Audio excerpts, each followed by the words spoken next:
이외의 세계의 연합은 여기서 챔피언시 in the Alexei Naivodevsky to service. And monitors and shows to receive.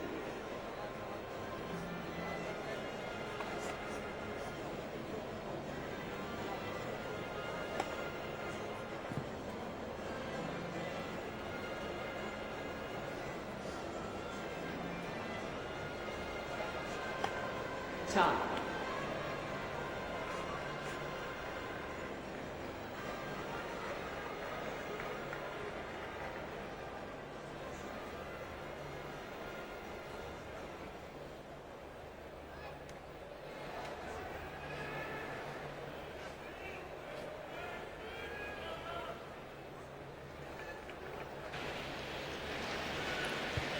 Welcome back to the first women's semifinals of the evening.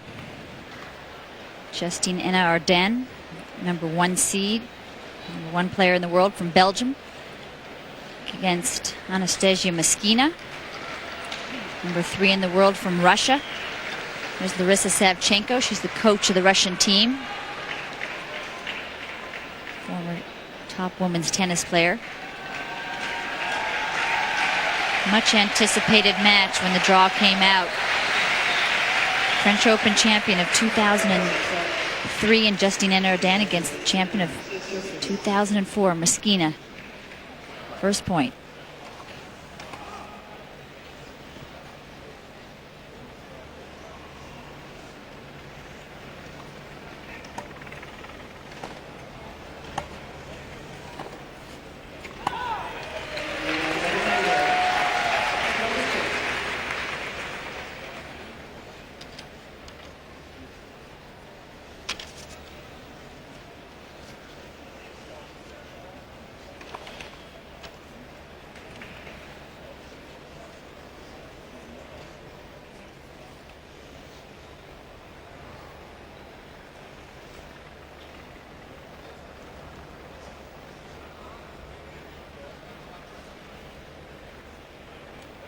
Lynn Welch, the chair umpire.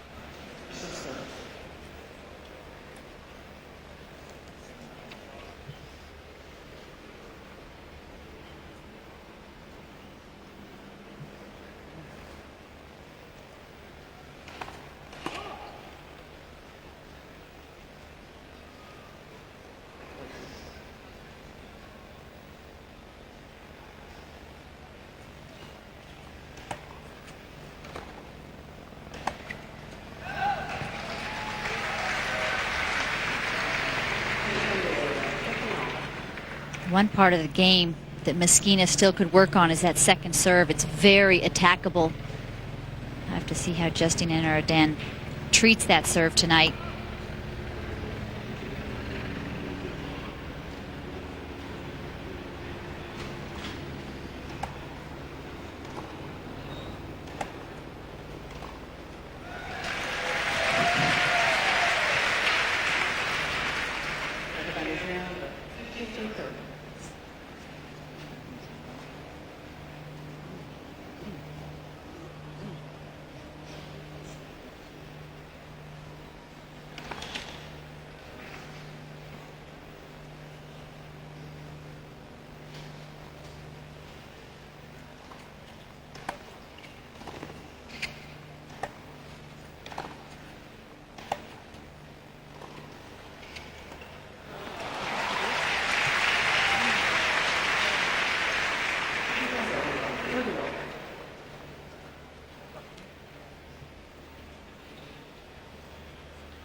On the line, she gets a break point. I think this is the first real test for Justine Henin-Ardenne. She's been out of competition for the most part since early April. Did play a couple of matches at the French Open, but she was not over a virus yet, still not feeling 100%.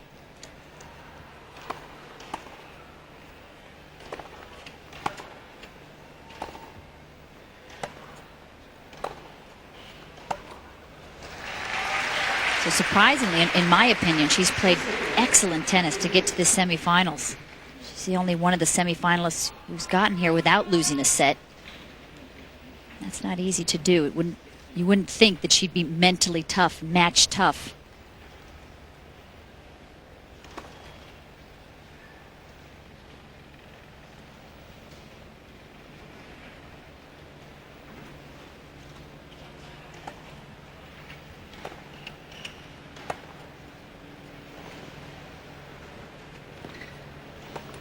No. Surprised she didn't take that ball out of the air.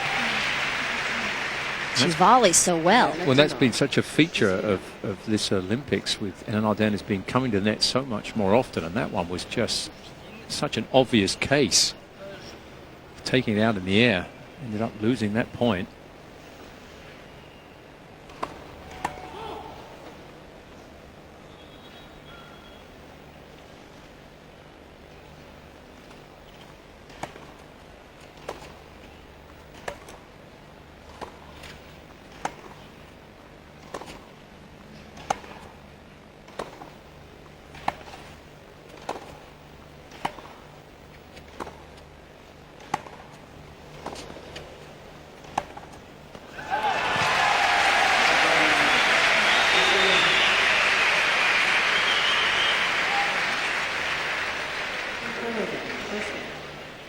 Meskina holds after lengthy first game. Well, hopefully, Tracy, Meskina will be a little bit looser tonight. I know it's the semi-finals and obviously a big match, but she is playing against the #1 seed. She's not expected to win. We've seen some of the nerve she had this week, particularly when she played Denly Ledoux, where she was so tight on that forehand side that it was painful to watch her. Played in much better quarterfinals against Schiavone, where she won 1 and 2. I think it was just the circumstances of playing someone from Greece, a night match, full crowd against her. That's why she was so nervous against Denly Ledoux in the third round.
We'll see how Justine Henin-Ardenne serves tonight with just a little more pressure facing her on the return. She said she's been very happy with the way that she's been serving all week.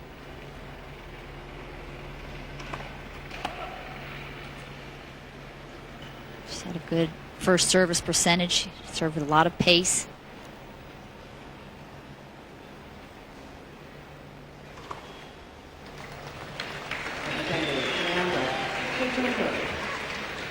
Just nerves. So far in this match, I think she's giving too much credit to Meskina. Just the name that she's a Grand Slam champion at the French this year. She's not playing that same way. Like she didn't take that one volley out of the air in that first game. Just a little more tentative, which is understandable.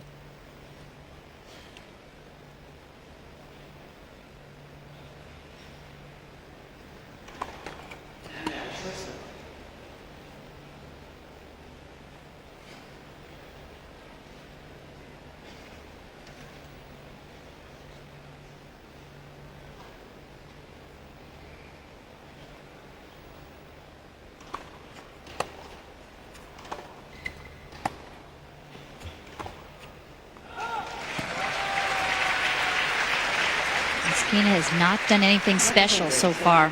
Anna Nardan has been overhitting Carlos Rodriguez, Justine's longtime coach.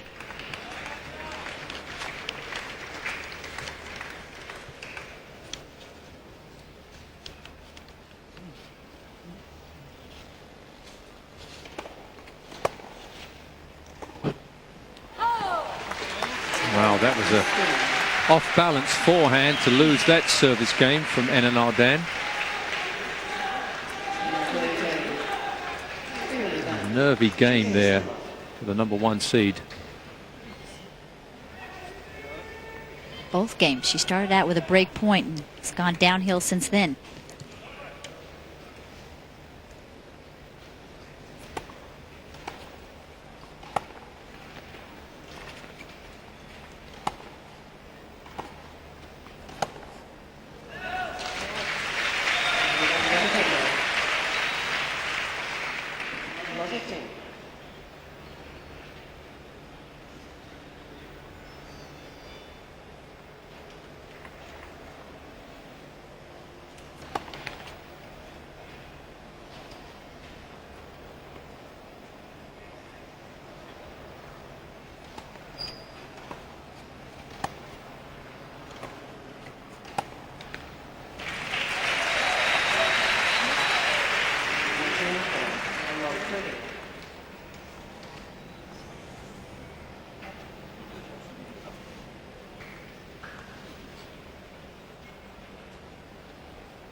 Oh, a late call there.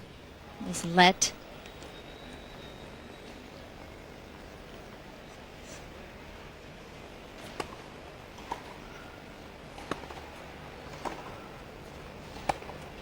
Well, that's 3 errors off the stronger side. And 3 break points.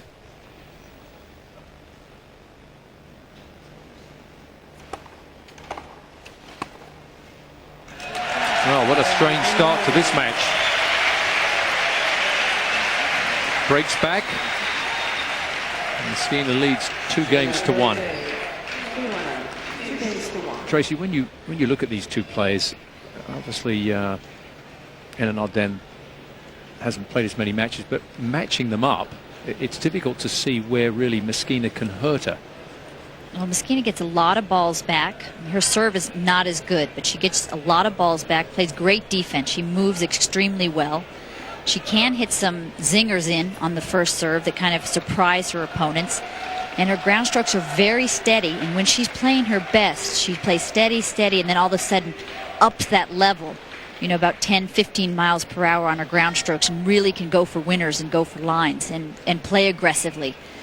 And since Justine has really kind of been off the tour, I mean, since April when she was, you know, clearly the best in the world at the time, Mosquina has won her first Grand Slam. And that just gives you so much more respect from all of the other players, from the public, from the fans, you know, from everybody. It just, you become something different, really. And so since Justine has been gone, you know, Mosquina has that Grand Slam and is 3 in the world. Very interesting time in tennis right now with all of the injuries and people being gone, and then the Williams sisters coming back and not playing as well. It's just the top players going in and out with injuries. 1-2. First set. People still wandering in. This has been a feature of this competition, but they're going to start anyway.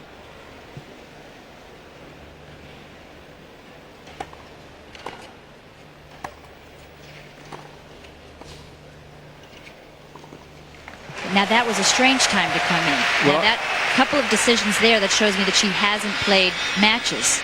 And that wasn't a time to come in right there. And then, you know, a couple of games back, she didn't come in when she should have. That's right, and she also had a chance in that first game where she again came in that one shot too early and paid the price. And that's just, as you say, lack of match play.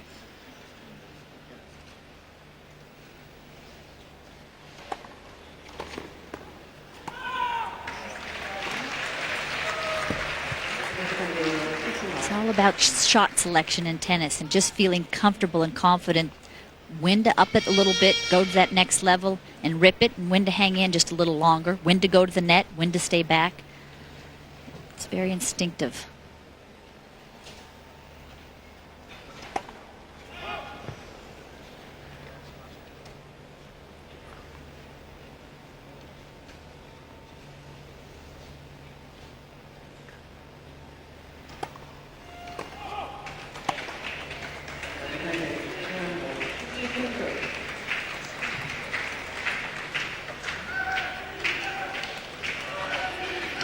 That's strange. Yesterday in her match against Mary Pierce, she didn't serve not one double fault, and she served 3 already.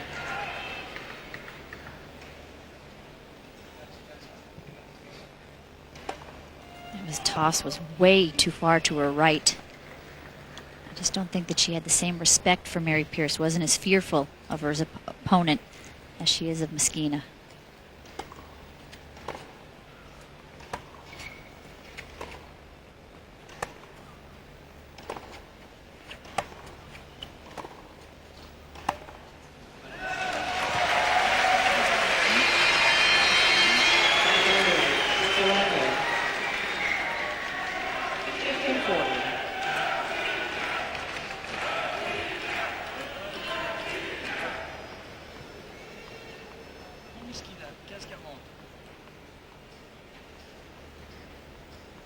Two break points.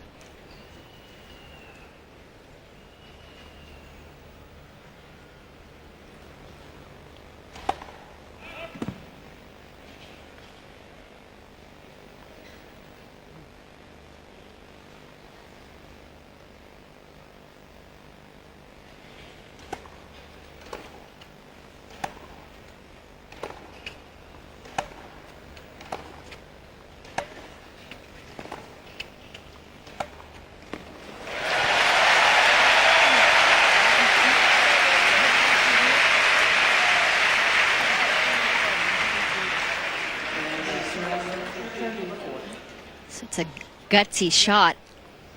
Down match points. She loves that backhand, but not much margin there. Saves one of the break points.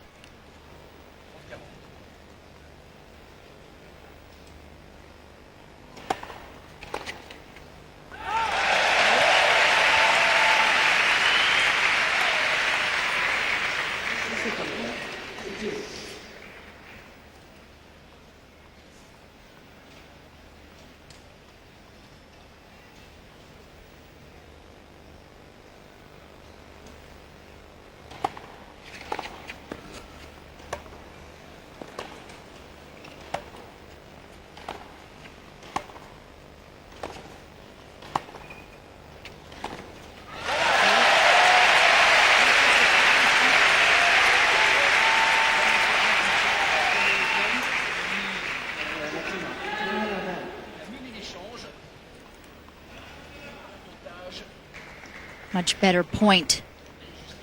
Controlled aggression. She wants to play aggressively, but cut out the mistakes.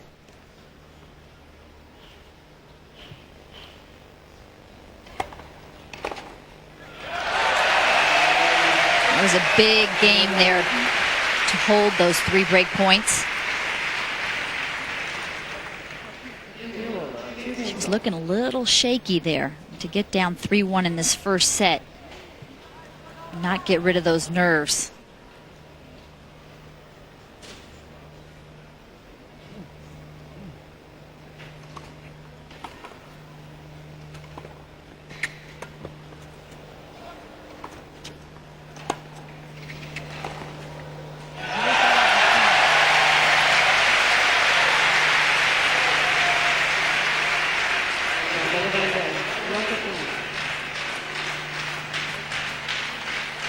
Meskina looking for a new racket.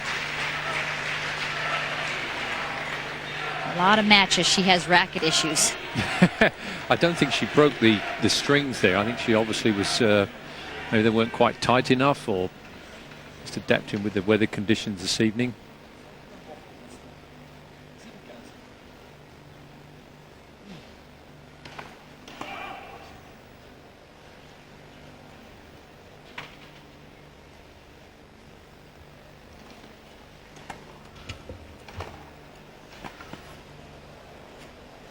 actually I shouldn't say racket issues, it's string issues. If that one shot is going to fail or she's going to make more mistakes on it, it's usually that forehand side. That backhand much more solid, and her biggest weapon is that backhand down the line for Meskina.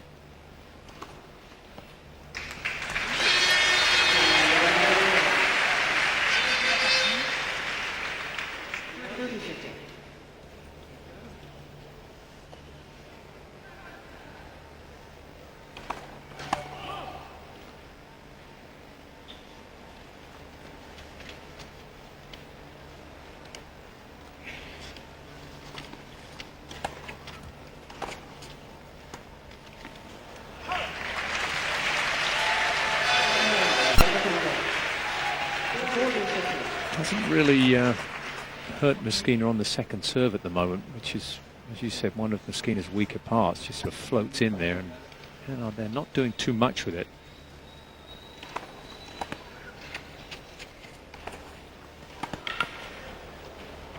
It's going to float wide. And Meskina holds.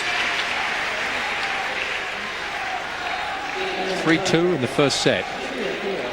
And that's exactly what she should do, John. Start to attack that second serve. Start to get into the head of Meskina that if you hit that second serve, you're either going to have to start going for it more and taking some risks, maybe serve some double faults, or you're going to be on your back foot right away. But the problem with Justine Hénardin, in my opinion, right now is that she's just not that comfortable quite yet in this game. But with that second serve... Let's see, the ball boy's going to take that racket off to get it restrung for Meskina. She did that a couple of weeks ago at the beginning of a match, and she had 2 rackets taken off to be restrung. They were back in about 25 minutes, and then by then she was playing well, and so she kept using that same original racket. And she was asked about it in the press conference afterwards, and she said, oh, you know, it was just an excuse. I needed something. So it was quite honest of Meskina to say that it, you know, it really had just gotten into her head that the string tension wasn't right. But it's strange because normally they have 6 or 7 rackets and the same tension in their bag. We've seen players that, you know, get rid of them after every ball change. You would think that she'd be very well prepared coming onto the court, and one racket wouldn't make much difference at all. She'd just go to the bag and pick up one exactly the same. She likes to get, you know, a little irritated at things, and her coach that travels with her week in and week out is not here, Jens Gerlach. And when she gets mad out there, she gives him a good yelling. Probably relieved he's not here. Maybe he needed a week off. Yes, please. Thank you. 2-3. She has nobody to yell at here because Larissa Savchenko would not allow it.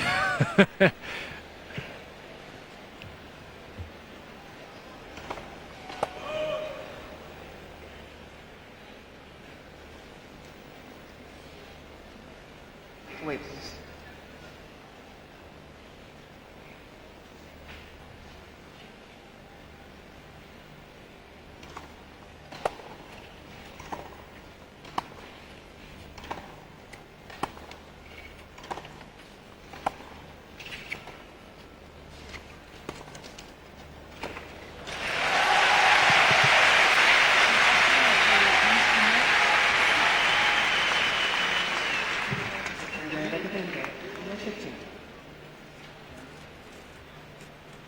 By the way, when she gets upset, she says, I know I shouldn't do it, but I just can't help it. Can't help myself. She's really a nice person, but just shows the anger on the court.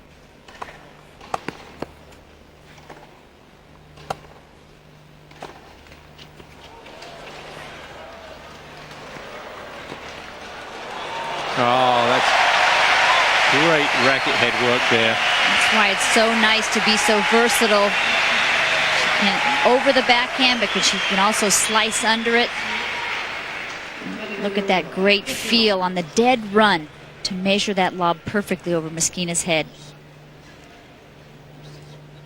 Meskina never expected that. Either the slice little dipper cross court or maybe try to slither it down the line, but didn't expect the lob. Not many players could execute that with a winner.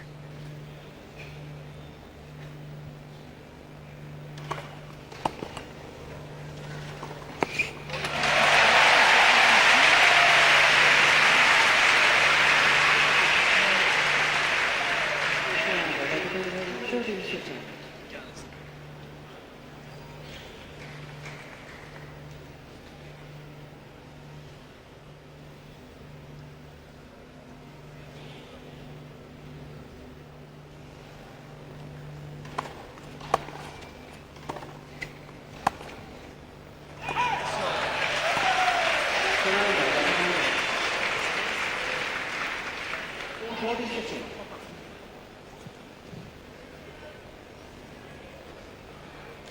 Let the anger begin.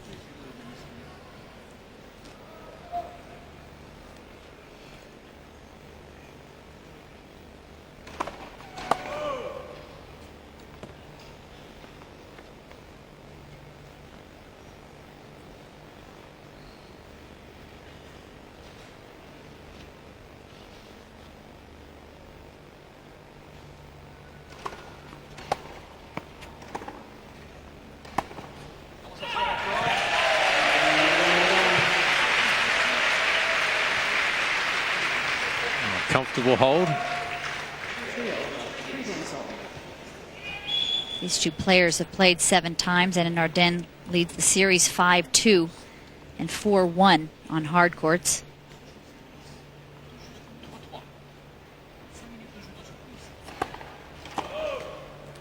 Last time they played was at Indian Wells this year in the semifinals. A crazy score. And Arden went 1-1.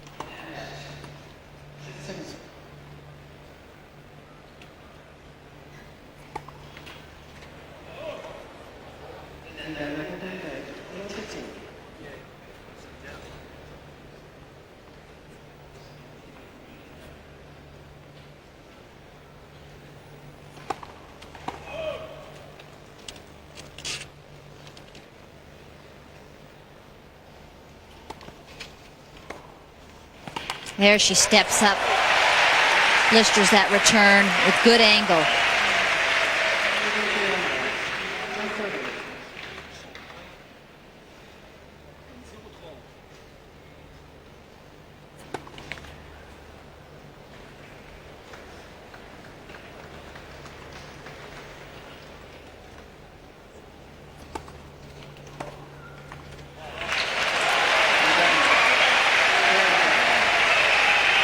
Second serve, 71 miles per hour.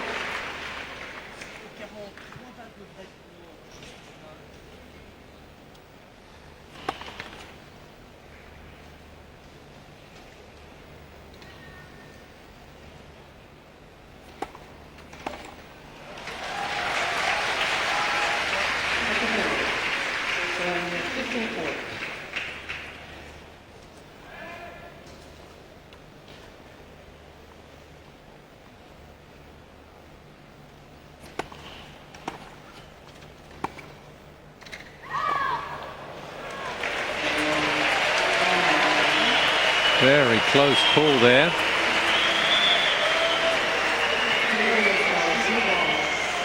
And Arden gets another break.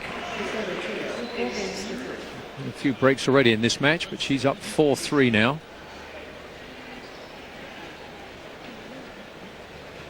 Again, the far line, very difficult to overrule.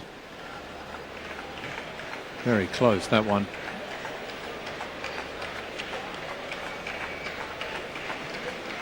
When you look at this second serve from Meskina, it's such a liability. When you think about Dementieva and the same thing, it's almost like you look, you think, why wouldn't they spend just 3 months in the off season or 2 months and just work almost solely on that part of their game? Very much so. And you're talking about the 2 finalists at the French Open, who, by the way, I think were able to get away with it because it's on clay, and so the power is diffused, so the return power from their opponents would have been diffused, but it's a little tougher on courts that are quicker. And you know, I actually talked to Olga Morozova. I mentioned that, you know, at Wimbledon about Dementieva. I said, you know, there are, in baseball over in the States, we have pitching specialists and catching specialists, and, you know, throw this, that, and the other thing. In tennis, there should be something like that. You know, Pete Fisher, who taught Pete Sampras the game, I said maybe you should try working with him.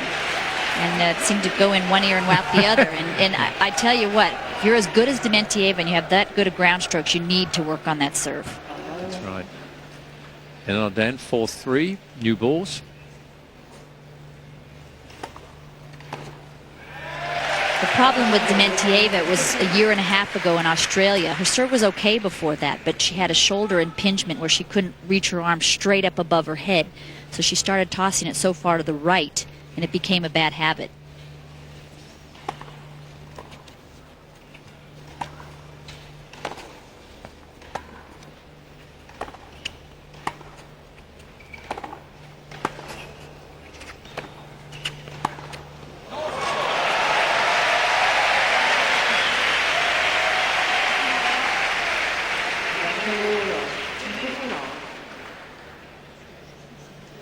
Meskina's the stroke is just doesn't have much on it. I mean, she pretty much faces the net and just uses the arm, just waggles the arm through. And the best servers, like an Enan Arden, they get those knees into it, they twist that upper body, get that rotation into it, use their whole body to get the power.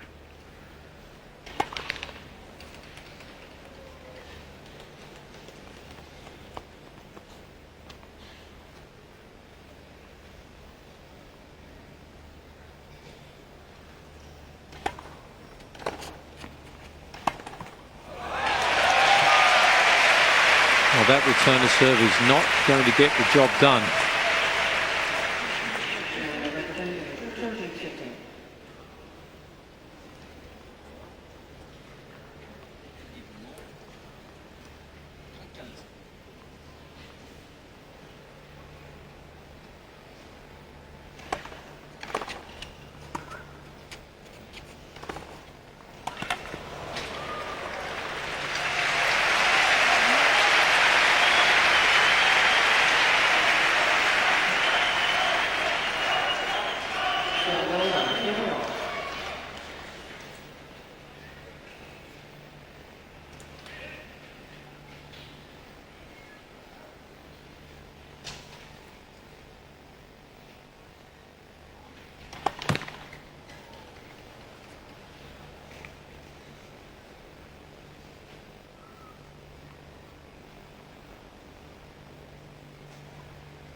Well, another costly double fault. She's been serving so well all week. Great point.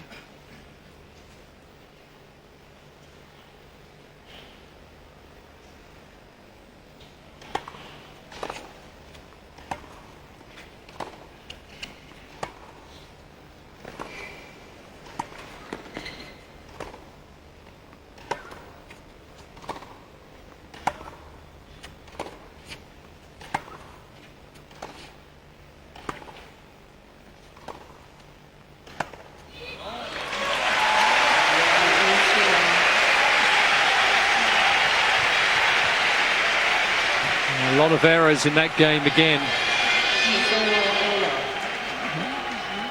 Really able to string together consistent wins at the moment on these points. Plays a couple of good points and then a couple of loose errors. Break back again.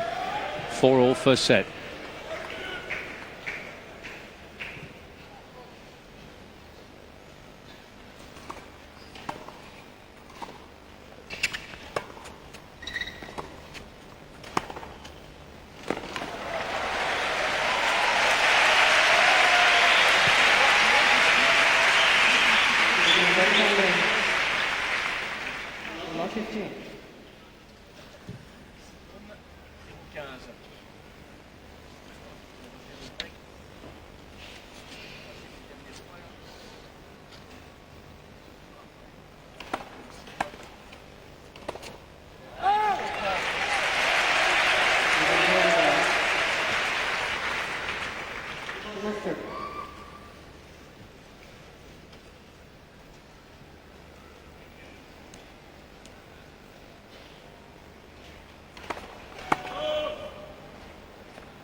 Great job from Meskina from going to defense to offense. The defender, Trianda, 15-30. Gets it back deep enough. And the next ball short, and Meskina goes for it.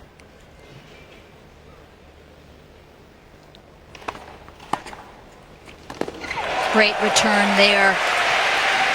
That's the one aspect of her game that Justine said in her press conference that she wants to improve just a bit. Wants to hit those returns with more authority, and that was perfect. Two great points.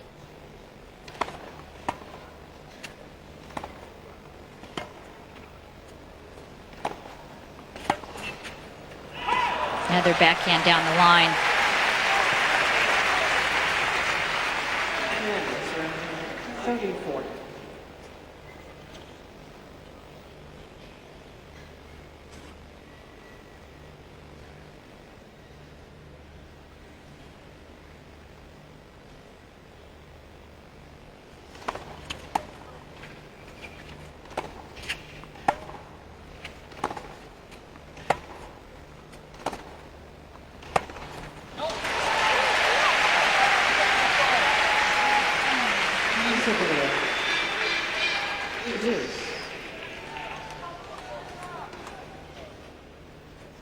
Just brushes over this one a bit too much. Might be a little bit too far back in the court as well, behind that baseline.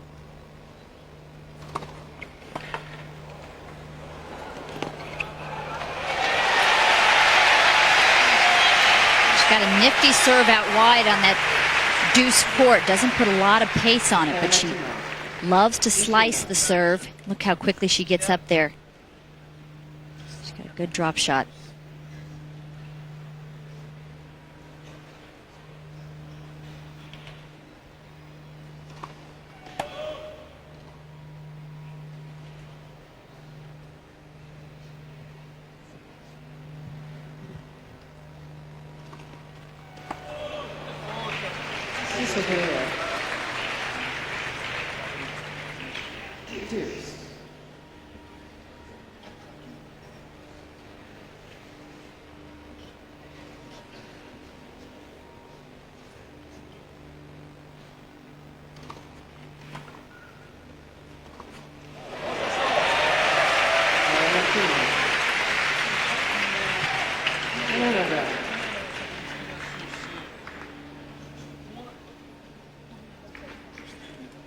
Oof, does she lift up on that one? It's like she took her eye off the ball and, oh, I should have gone cross court. That was a framed forehand right there.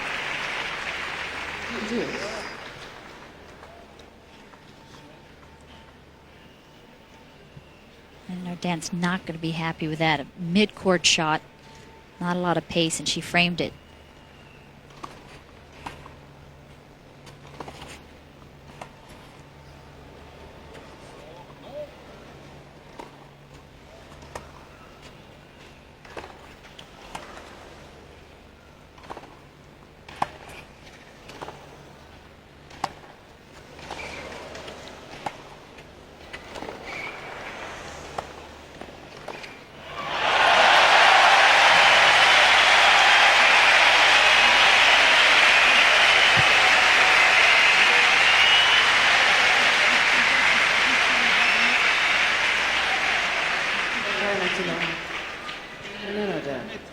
Punishing rally there.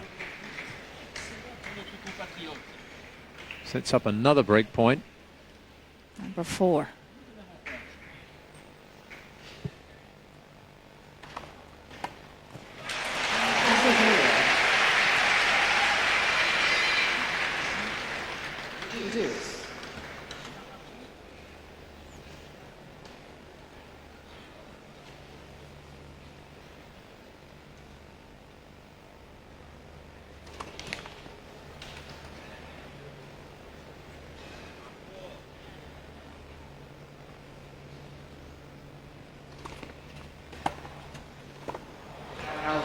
Oh,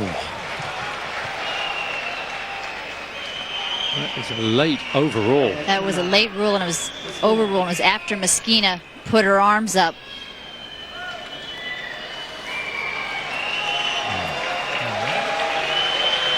That is not a clear mistake. Then the call came.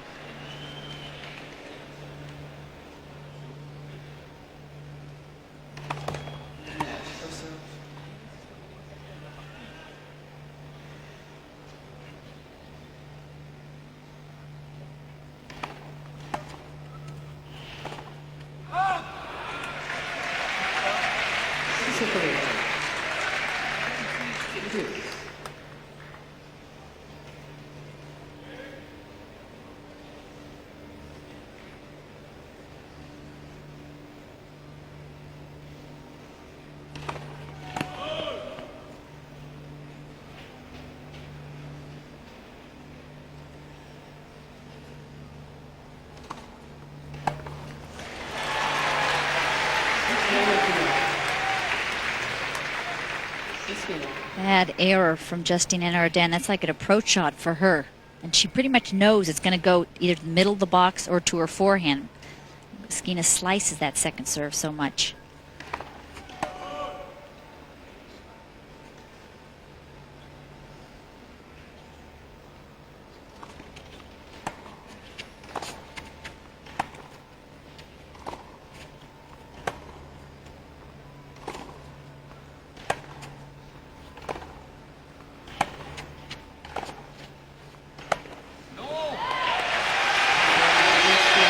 Errors flowing on both sides of the court at the moment.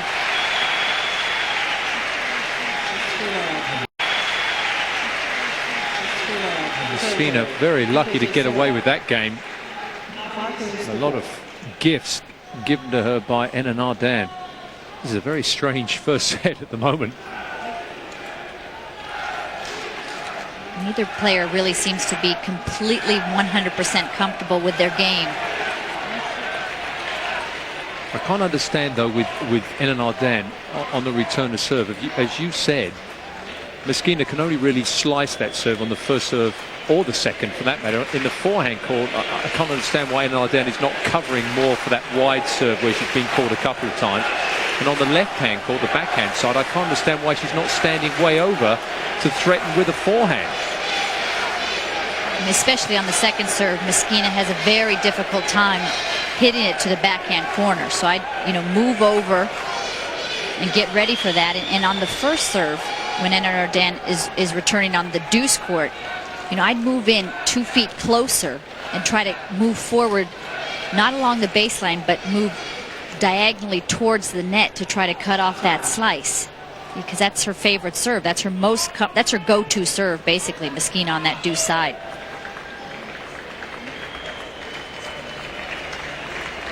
Meskina saved 4 break points that game, and that's what she does. She just gets a lot of balls back, and then mid-point she can just put the pedal to the metal and add some gas to her shots. 4-5, first set.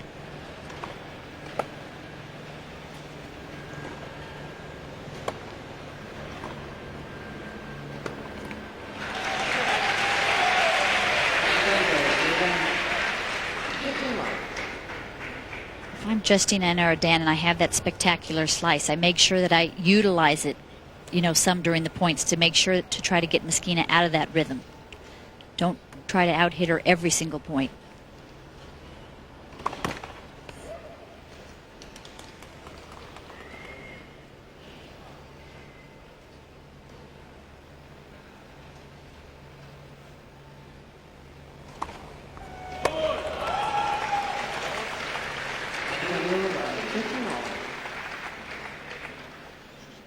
Ladies and gentlemen, please, could you please remain quiet for the first and second service? Thank you.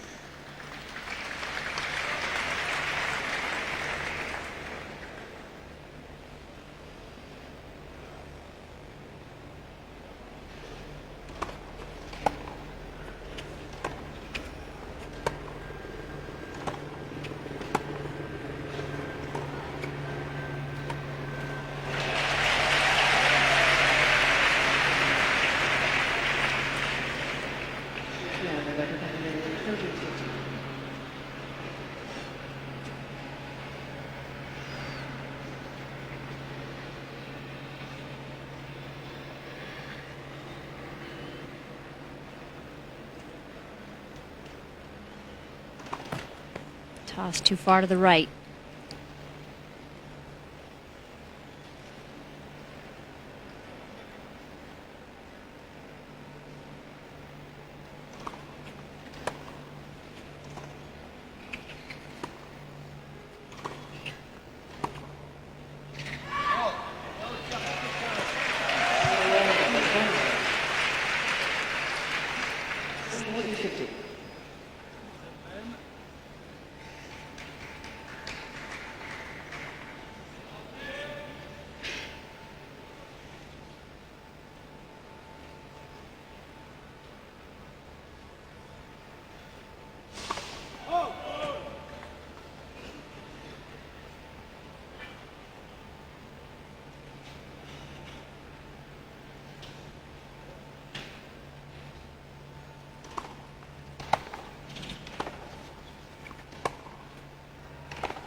Really steps up, attacks that ball, jumps right into it.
That's the side you try to break down of Meskina.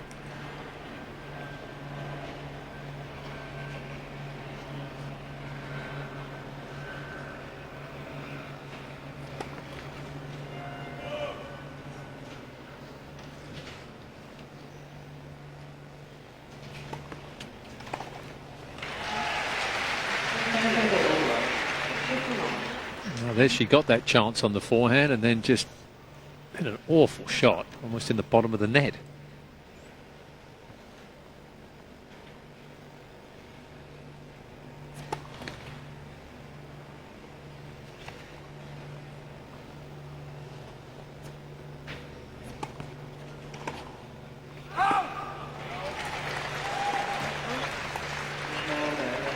It's interesting, she's struggling more with that second serve where she just has to create the pace.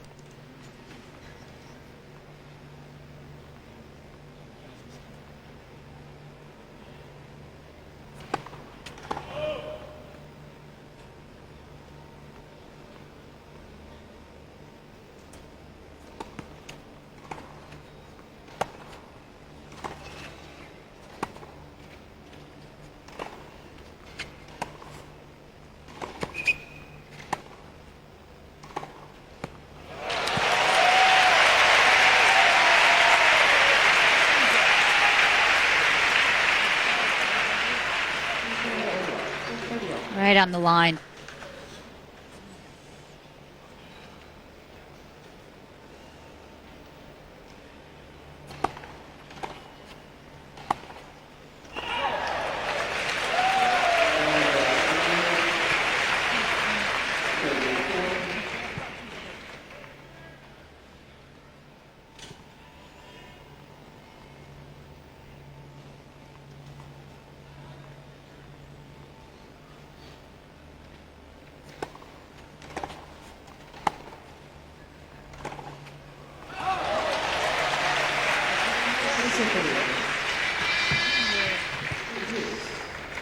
That's a forehand that hasn't been in this tight situation for about 4 months right there. All of her matches this week have been pretty easy straight setters.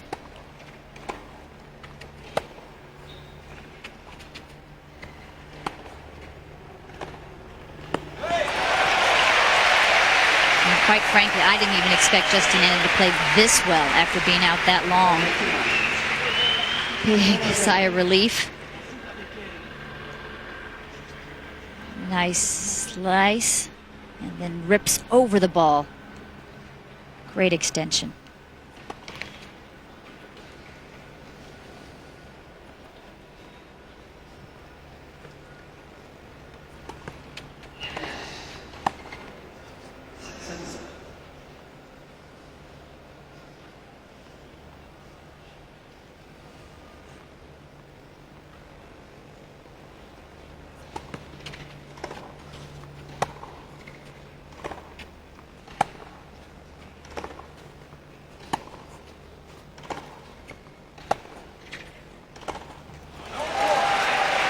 Meskina breaking down that forehand side of Justine Henin. Not going anything for spectacular, just saying, okay, you're going to have to win this point. I'm going to be very steady like a backboard.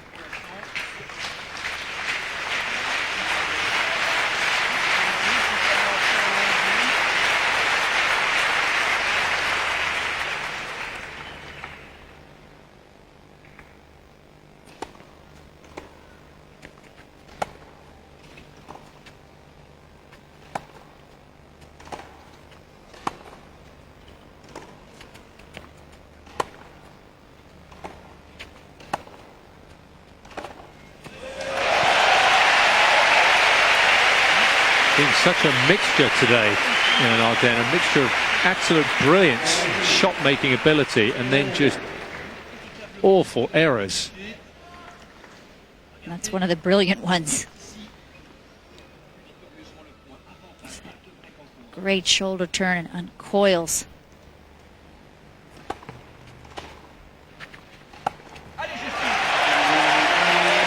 Now finally the pressure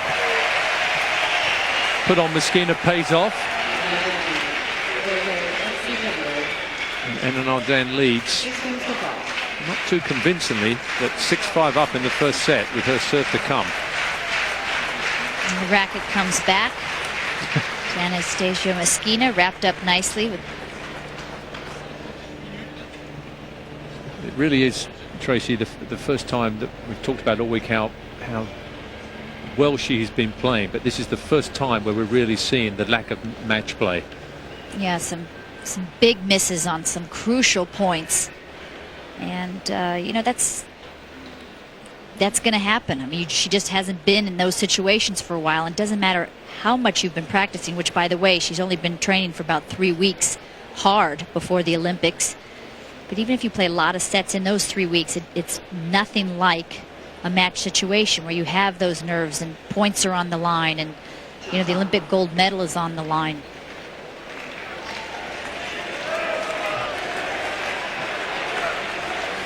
People everywhere on the women's tour are going to be checking out Justine Henin's results, and she knows that.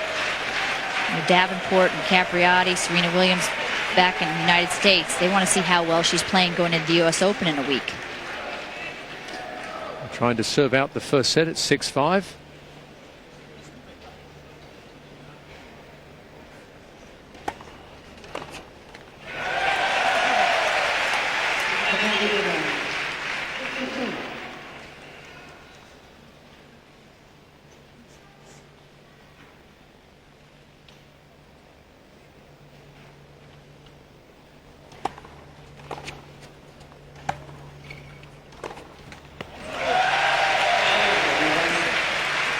Meskina not making Henin Ardennes work too hard at the moment in this game.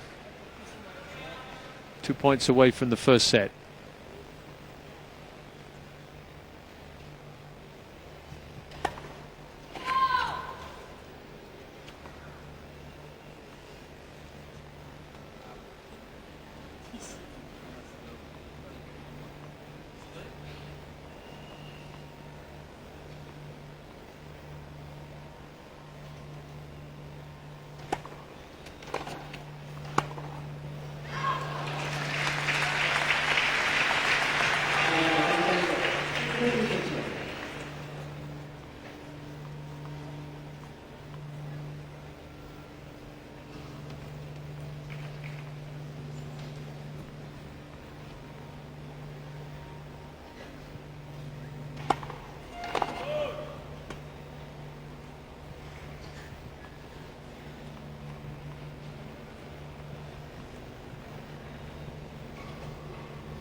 Oh, That's a fantastic leap from Justine Henin-Ardenne. Because it really was an excellent lob from Meskina.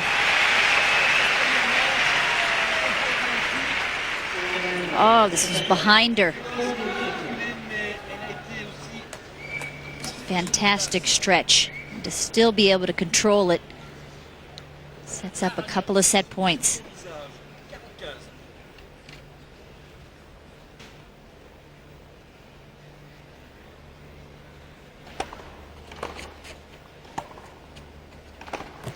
and she's got it.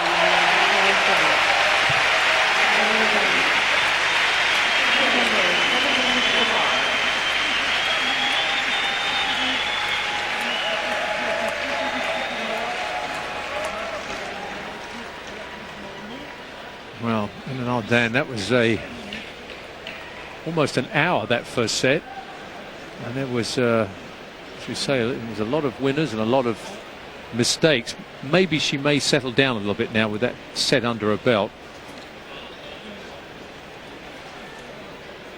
And you know what? She might not. I mean, and she's got to be prepared that she might not settle down and might not find the game, you know, that she knows that she can play. She's going to have a few matches in her comeback where she's, you know, doesn't find it so easily, and that's where the mental toughness is going to have to come in. And we all know that she's got that. I mean, in the last year and a half, she's displayed that so many times in big tournaments, winning 3 Grand Slam titles.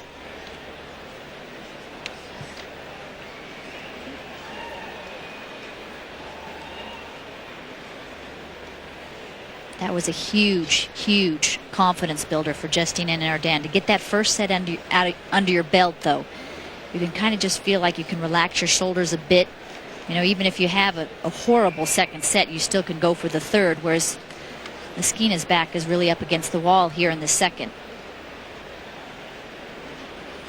And they're really in 2 completely different phases coming into this tournament. Justine Henin hasn't played much at all in 4 months, only 2 matches at the French Open. And Meskina's played a ton. She won the French Open, then did so much press the week after the French Open that she came into Wimbledon not really prepared and lost at Wimbledon in a 3rd round match with Amy Frazier. I saw the end of it, and she lost like 6-4 in the 3rd, and she kind of was in it, out of it mentally. You know, wasn't quite sure whether she wanted to be there or not, in my opinion. Then played Fed Cup, San Diego, Montreal, and then last week played a clay court event in Poland, which is a crazy decision. Meskina opens up the second set, and then Ardenne winning the first.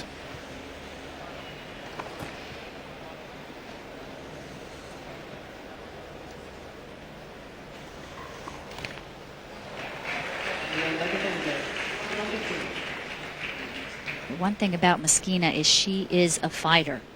The French in the 4th round, she saved a match point against Kuznetsova when that match, like 8-6 in the 3rd. Oh, that looked out. I think she was asleep. No. No, good. No. Good ball. Good call.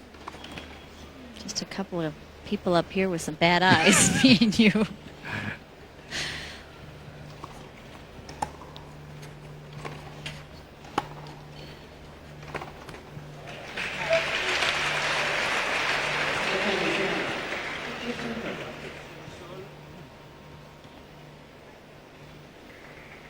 She does a lot of racket testing, Meskina, just to see how strong the rackets are. Gave it a good crack.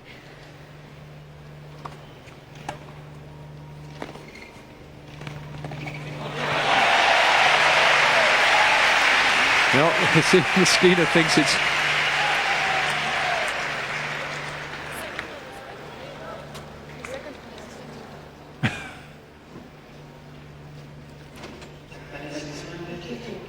I think she thought that first point didn't go her way. Thought that was the game. I really do think that she didn't know what the score I don't was, think so and then either. kept walking and She tried to bluffed cover it up. Yeah. Kind of embarrassing.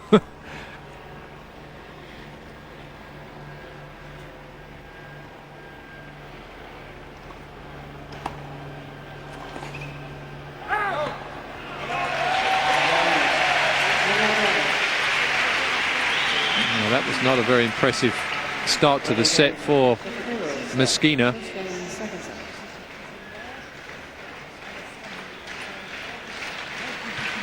I think she should take a bit more pace off the ball. Emma Arden is making so many errors today. I think she should just keep on going for the ball as much as she is. It's Meskina I'm talking about.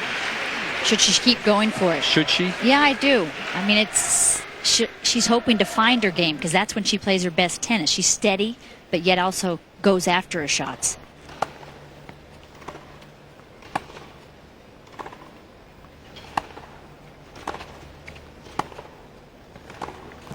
I mean, maybe she'll get looser now as well, Meskina. I mean, she's down a set and a break, and you're kind of like, okay, I've tried it the other way. I've just got to go for it now. Ladies and gentlemen, just a reminder that the seriously players, please no flash photography during play. Thank you.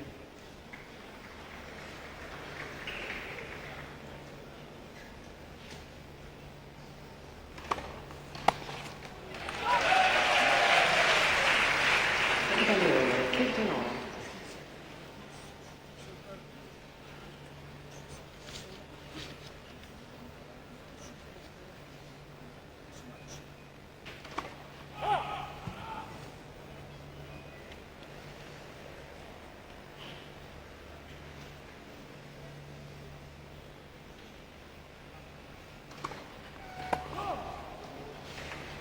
An awful lot of double faults tonight.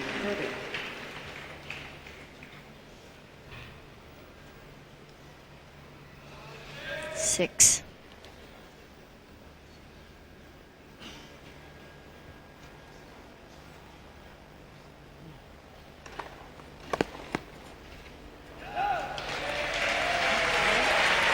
It is strange that 6 double faults, and playing Mary Pierce yesterday, who is a huge hitter on the return to serve. You would have thought the pressure, she would have gone for maybe more double faults there. Didn't serve one yesterday.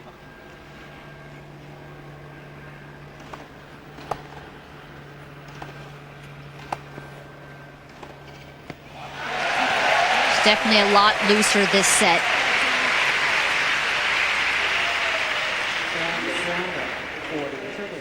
And Arden playing with more control.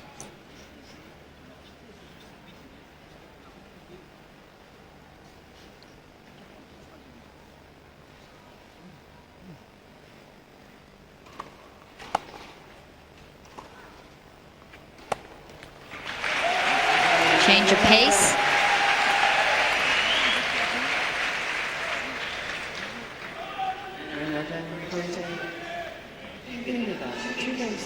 And Arden looking over at her friend's box, at her coach.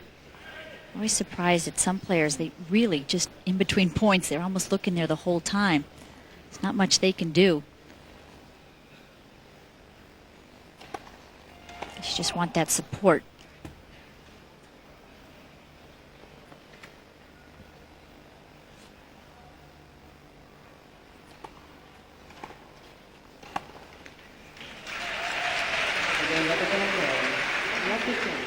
And that second serve is an absolute powder puff. There's no pace on it whatsoever.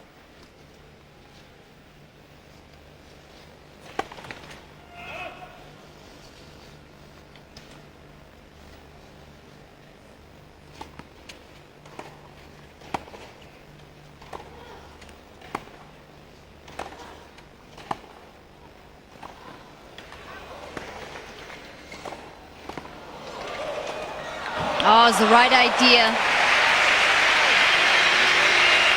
Good volley from Meskina.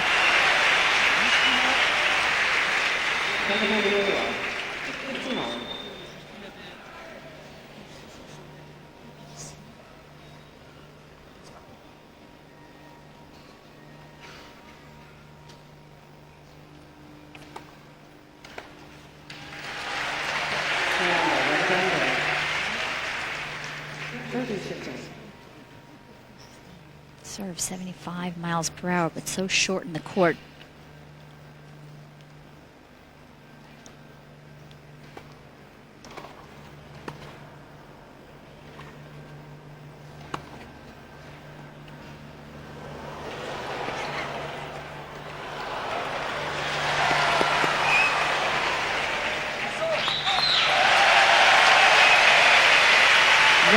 executed drop shot from Anna Arden.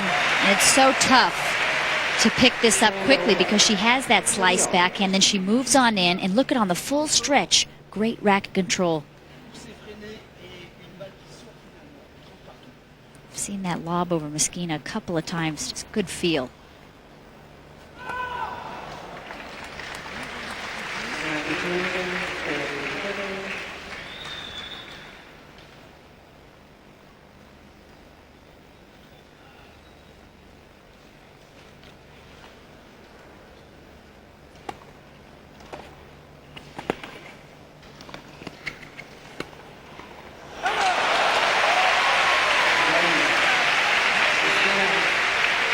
Meskina scrapes that hold.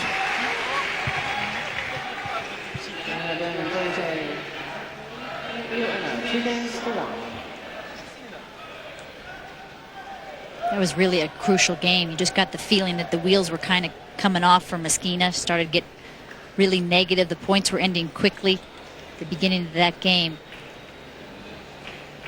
But she hung in there.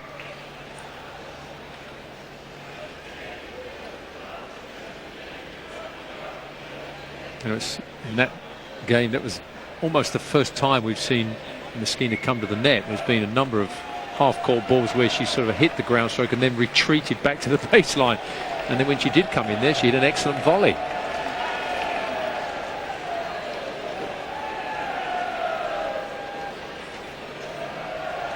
Almost a full crowd tonight.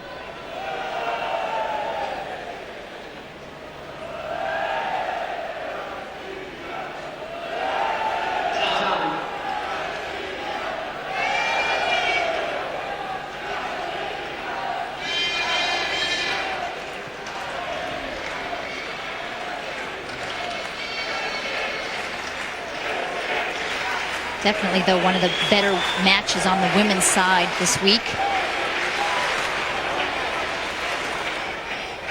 Set to the good. 2-1 up in the second set.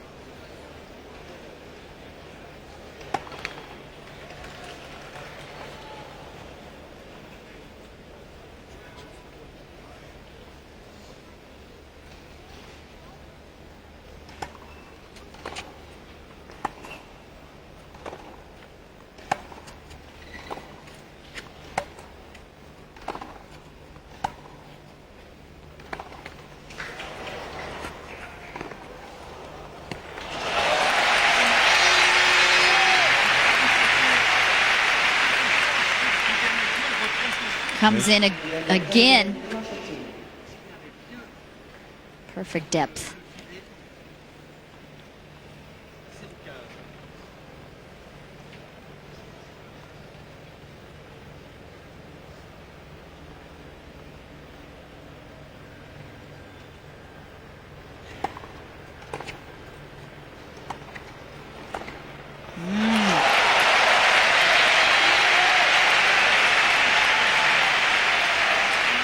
Arden not doing enough with this.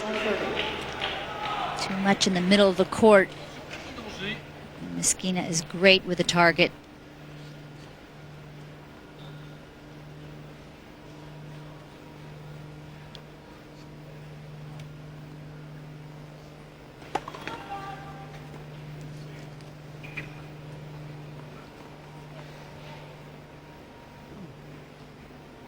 Footfall called for a serve.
donation from Meskina.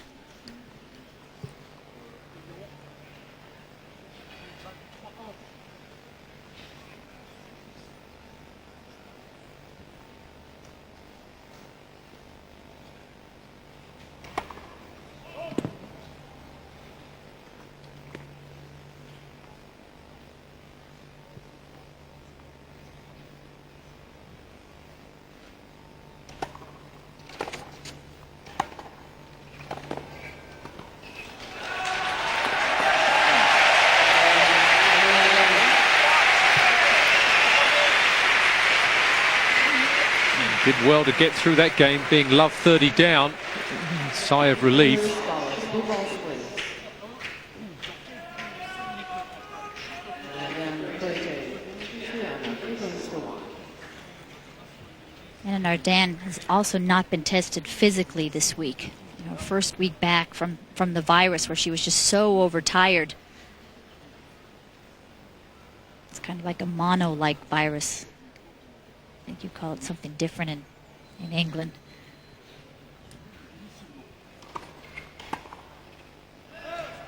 Is it completely gone from her system now, or does she have to be careful still? She still has to be careful. She said she woke up on July 20th, and that was the first day she really felt like training for some reason. That was the first day she felt good. And she told her coach, let's train hard for 10 days, and at the end of that, if I still feel good, then I'll play the Olympics.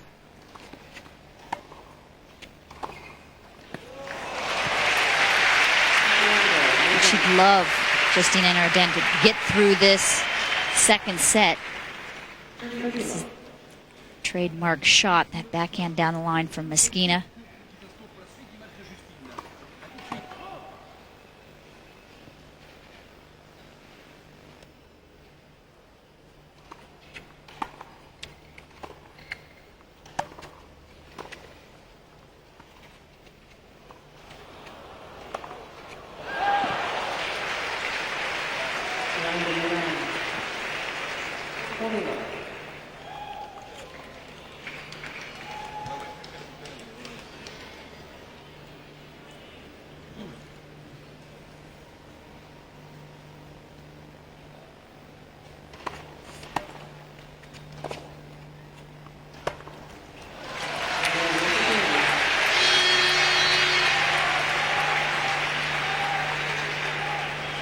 Couple of shocking shots in a row from Enin Arden. She'd love to get through this and, you know, get to the finals here, obviously, because she's talked about the more matches that she can play here. Obviously going for the gold, Enin Arden, but the more matches here, better off at the U.S. Open. So the less that she's tested physically here, then she'd have that week in between to train even more before the Open. Because Justine Enin Arden, that physical fitness and that strength has always been so crucial to her game, because at 5'6", she has that disadvantage as not being as tall as the other players. And the US Open, some years can be an unbelievable physical test. Just depends on the weather, but we've had years where the humidity has been, I mean, just it's almost dangerous to play there.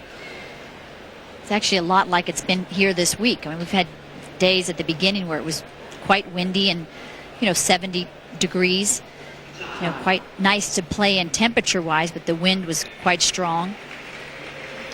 A day like today, these players are lucky that they're playing at night, because it was about 100 degrees today and very stuffy.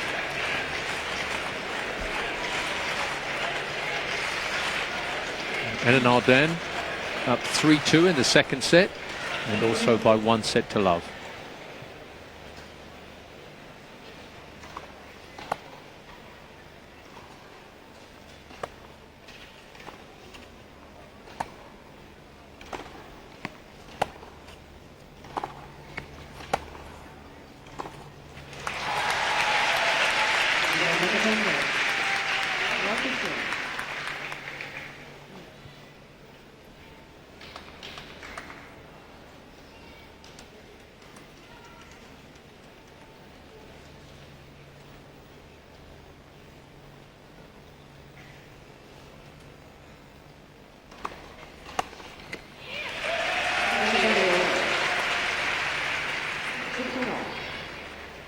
Both players with many more mistakes off that forehand side.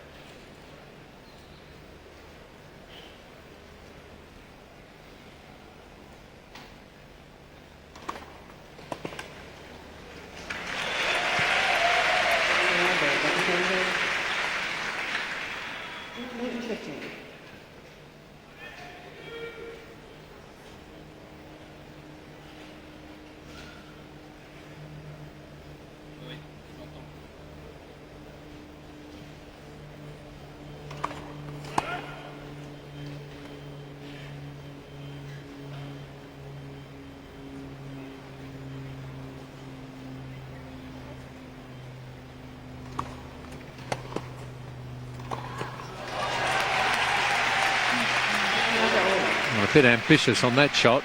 It shot a little bit off the baseline there, but still.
Nalbandian wins the battle of the forehands in that rally. Forehand war, and that second to last one, she just put a little more angle, a little more pace.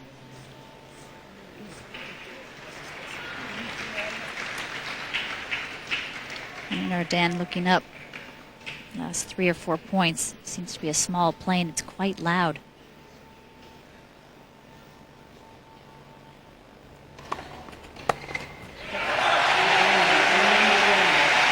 Well, a change of tactics there with the serve volley. Meskina took her eye off that passing shot.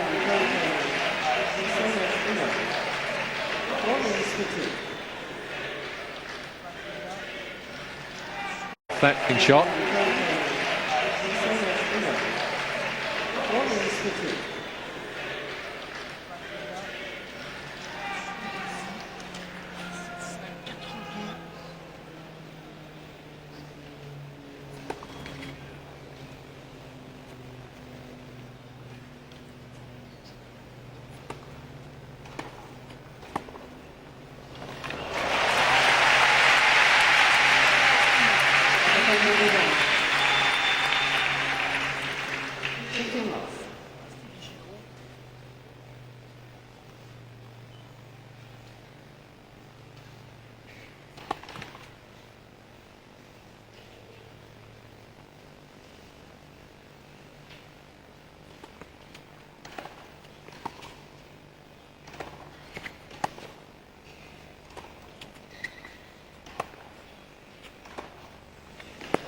That's phenomenal.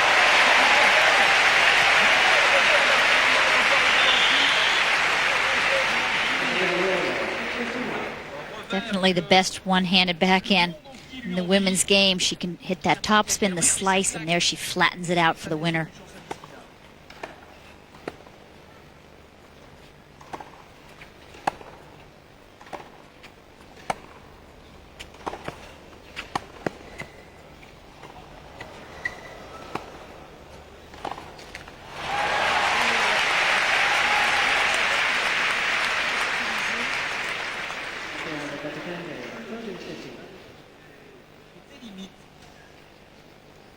And Arden taking a little time.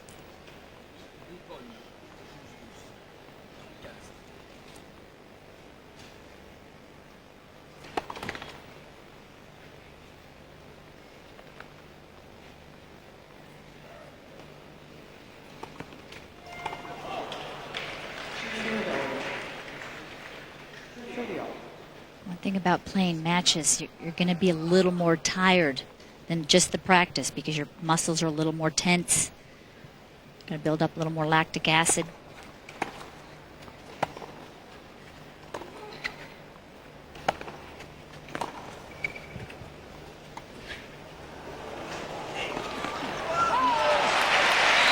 Surprise tactic with the drop shot, well executed. Justine Henin-Ardenne there. She gets there with plenty of time. But that racket head opens up too much and drifts wide.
Skeena did very well there to sneak through that game. Still keeps herself in this match. Still down a break, 3-4. And then Ardenne annoyed at herself there for not having the second break there, which she could well have won there. Just missed a couple of easy balls with some big chances. As you said, though, what a fighter this Meskina is. She does not go away. She'll look like she's upset between points, but then as soon as that next point starts, that focus and concentration are back.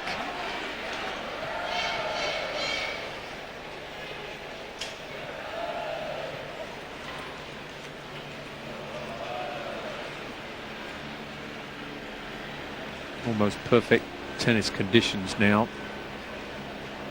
Temperatures not too warm, no wind at all, as we saw early on in the week.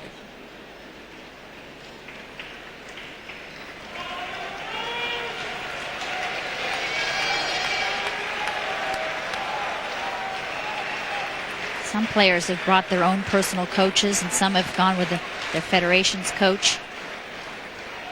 4-3, second set.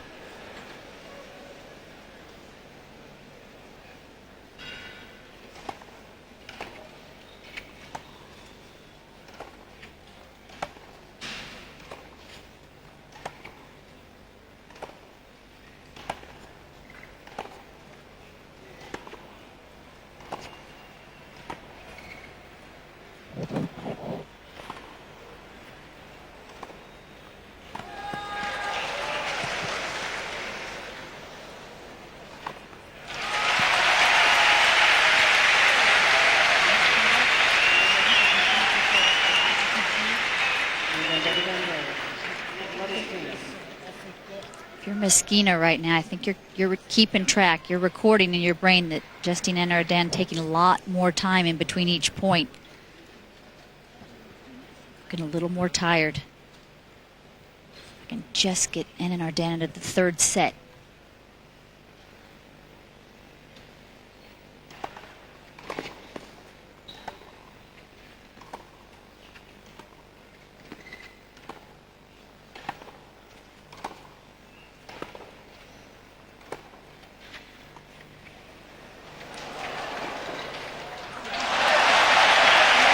Those are two terrific shots.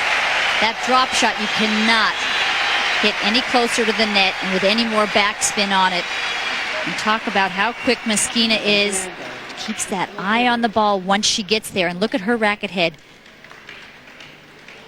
Almost the same place that Henin-Ardenne was when she missed similar forehand wide. Meskina controls that racket head.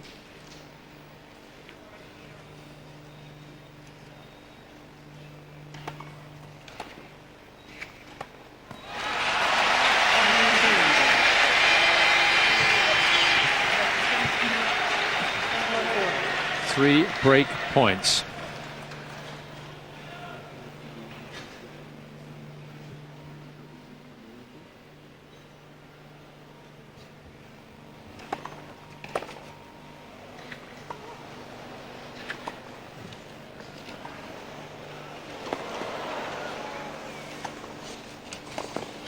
Oh, that is just a fabulous backhand passing shot.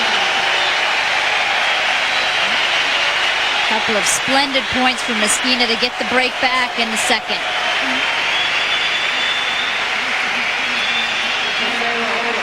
She does not give up. I mean, look at this shot. Uses all left hand to create that angle.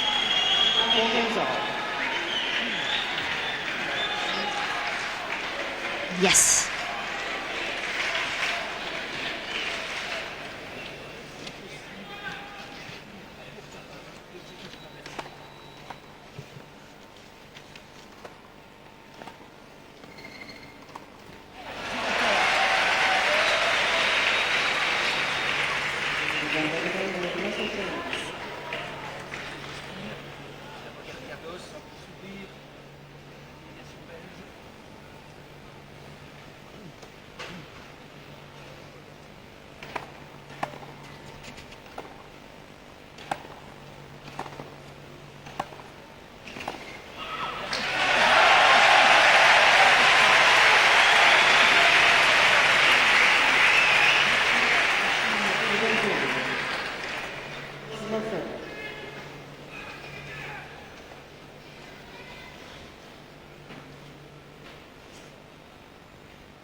Wow.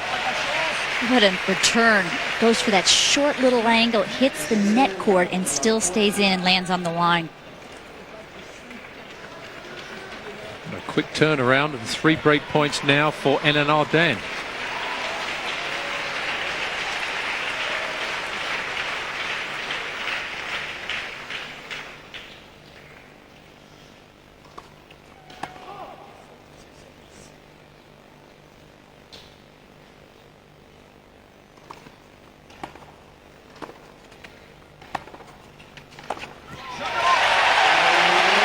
Superb striking of the ball in that game from Henin-Ardenne.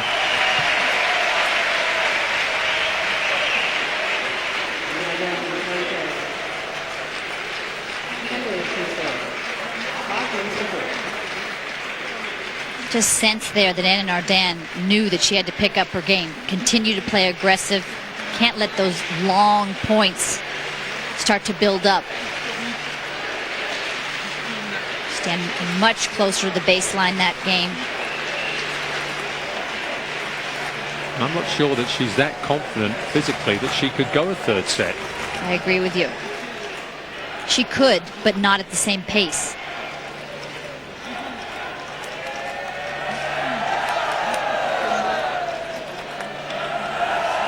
The Olympic experience.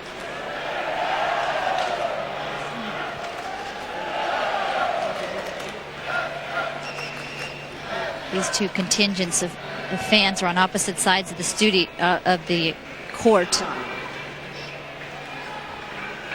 They've got their own competition going on.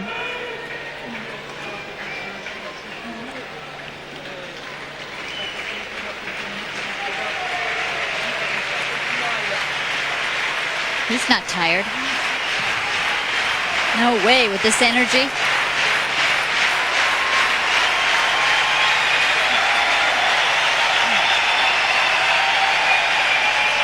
Anand Arden serves for the match.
Well, that's been her main problem tonight. It's double faults. Sneaking in at bad times.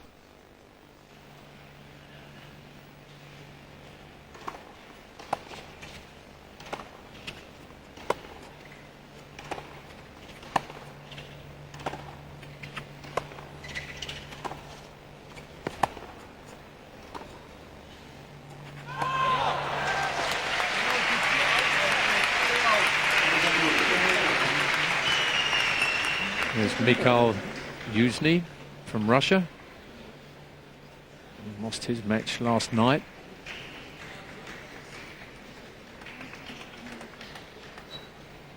Comes to support his teammate.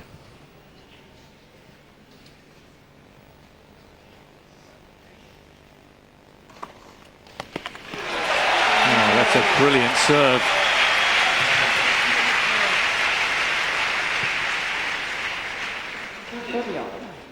She hasn't been able to go for as big of first serves, knowing that she's really struggled with that second and thrown in so many double faults tonight.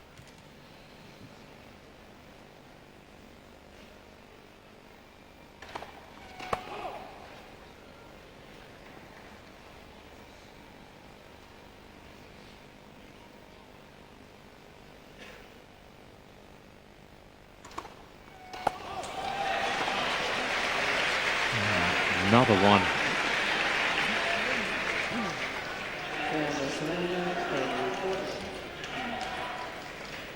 Skeena has break point.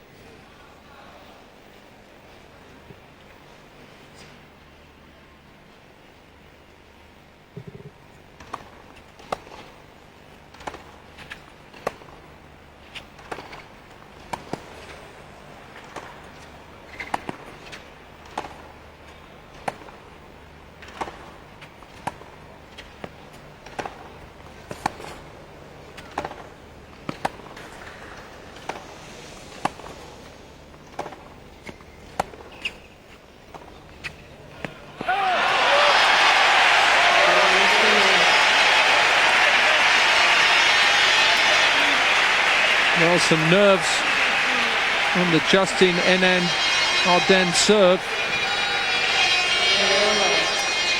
And double faults costing her dear there.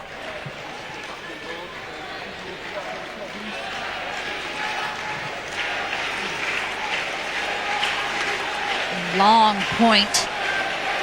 Skeena not taking many chances. Very solid and consistent. Justine Anand Arden is trying to force the issue. 5-all.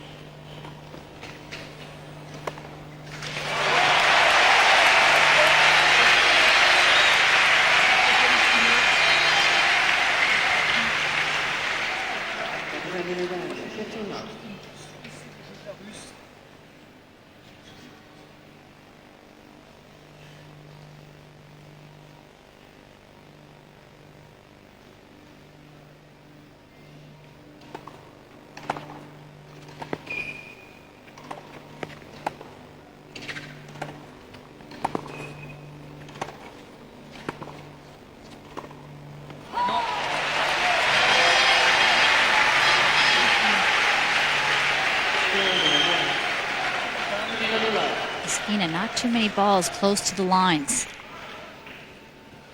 She's quite willing to hang in there. A lot of safe balls and run them down and wait for the air.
The momentum changes.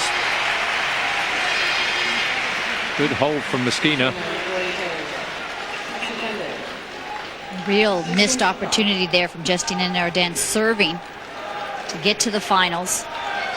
Throws in a couple double faults in that game. Just was not solid.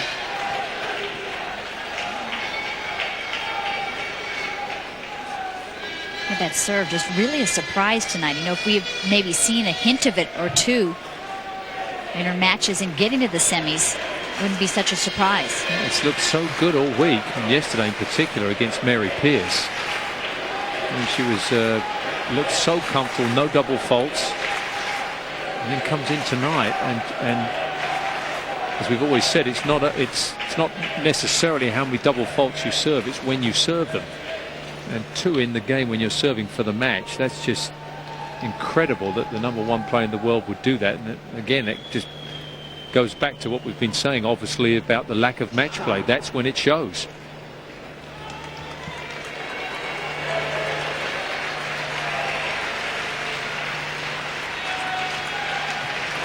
Carlos Rodriguez has been with Justina Nardin since she was 14 years old as her coach.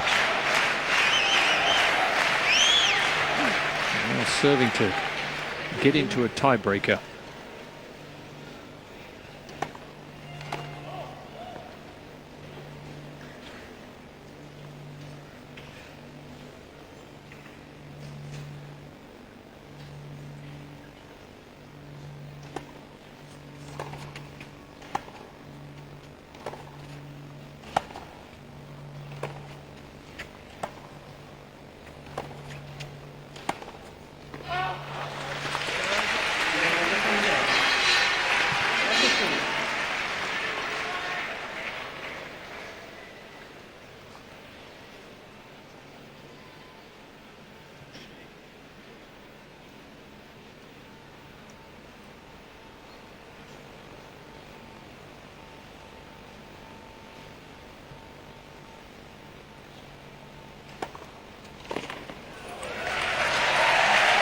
Big serve when you haven't been serving well.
bit of a gift there from Meskina. Second serve from Enan Ardan, and just made the error, the unforced error.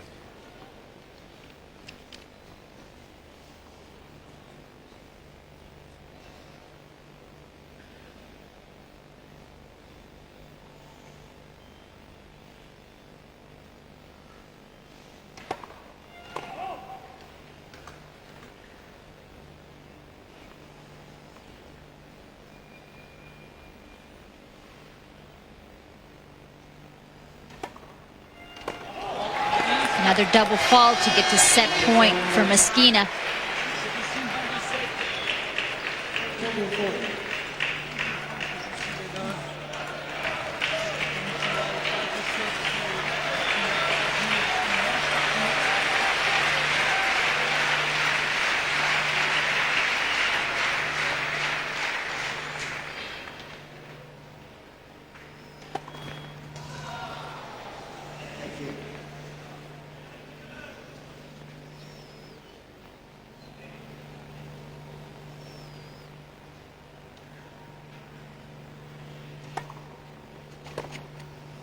Oh, what nerves taking over there.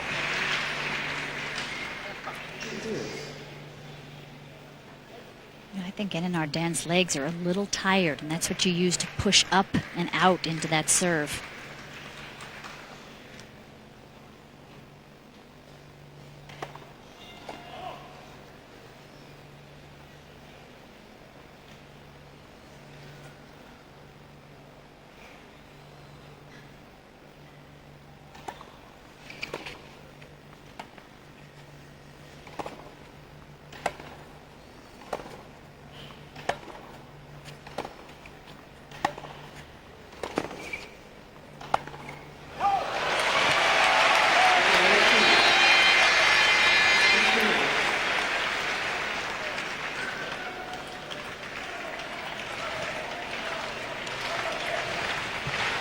Second set point.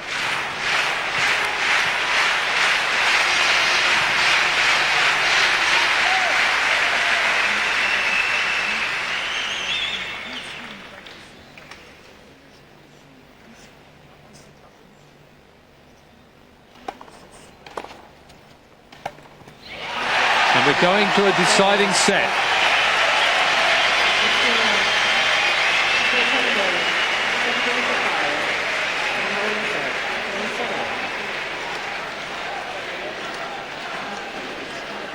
Two forehand errors from Justine Enan Ardan to end that set. These are not shots that we would have seen 6 months ago. So the double faults, it's just something that we hadn't really thought of as part of the Enan Ardan weakness. It's a second serve. Meskina is staying alive. She's going to a third. We've talked about the tests with Enan Ardan, and now we have obviously the biggest one now, whether the stamina is there. And look at that stat there, 9 double faults. Both could be better on their first service percentage, want to get up to 60-65. But now the test, really, you know that Meskina's in great shape. I mean, she's not had injuries. She's played a lot. She's played consistently. She's won a couple titles this year, not only the French Open, but also in Doha. A lot of runner-up finishes, semifinal finishes. But Justine Enan Ardan, we don't know what's left in the tank. And if the legs start to get tired, also really affects your concentration. If you're not fresh, you don't think quite as well. Your footwork gets a little sloppy. And that would be very understandable. It's not like she even had a wrist injury or a knee injury where once it gets better, you know, it's better. You just got to wonder how tired she's going to get, how much practice she's been able to put into the last 3 weeks.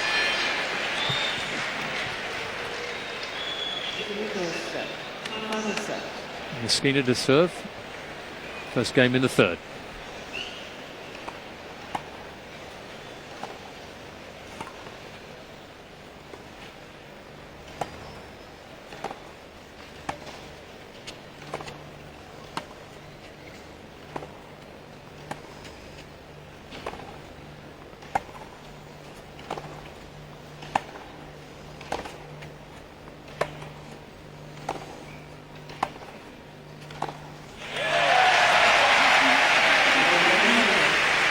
I suppose, Tracy, if you are tired, Meskina is one of the worst players in the on the women's circuit that you would like to play a third set against.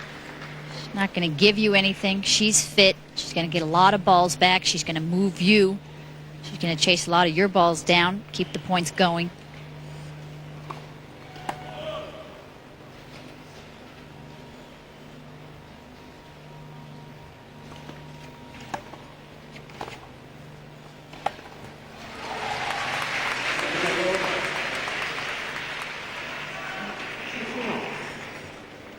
Again, that's legs. You know, you use those legs to kind of get your balance, to anchor in that forehand and then push off.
Good depth here, but not a lot of bite, so Meskina has time to create the angle.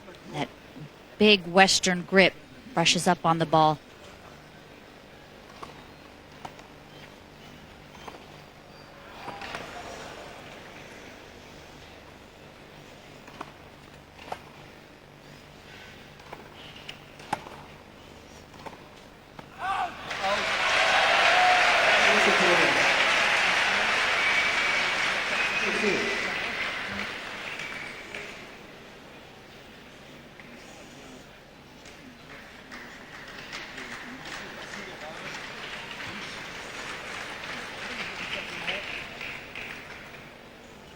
Justine Henin still has not adapted to that slice wide to her forehand.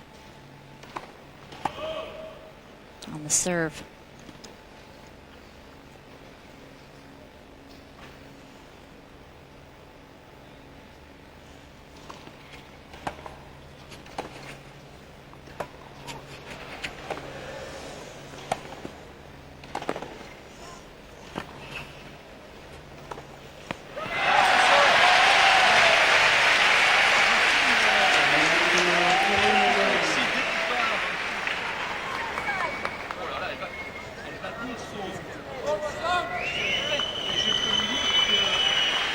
Not like the call on the baseline midpoint.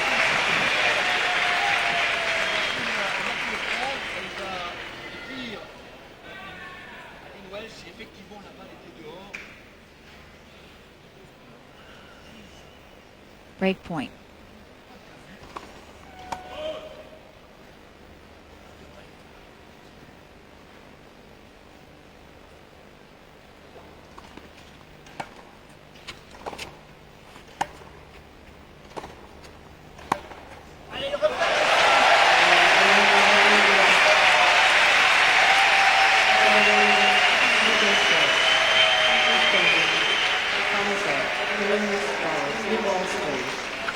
Break of serve, but that hasn't really meant that much in this match. But a good recovery there from Henin Ardenne after the disappointment of losing that second set, where she really threw it away to come back and break. First game of the third, psychologically that was a big boost for her. 5 breaks a serve in both sets.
She went for too much, seeing that Meskina was moving towards that backhand side.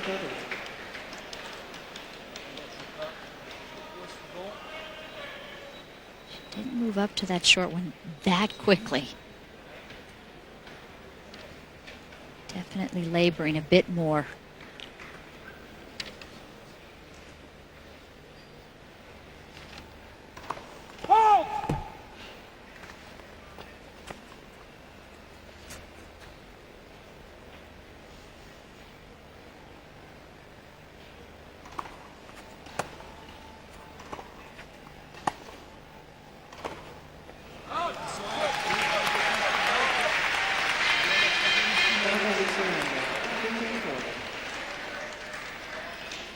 Doesn't seem to be able to string a couple of games in a row where she plays well. There's brilliant spurts and then unforced errors. 2 break points.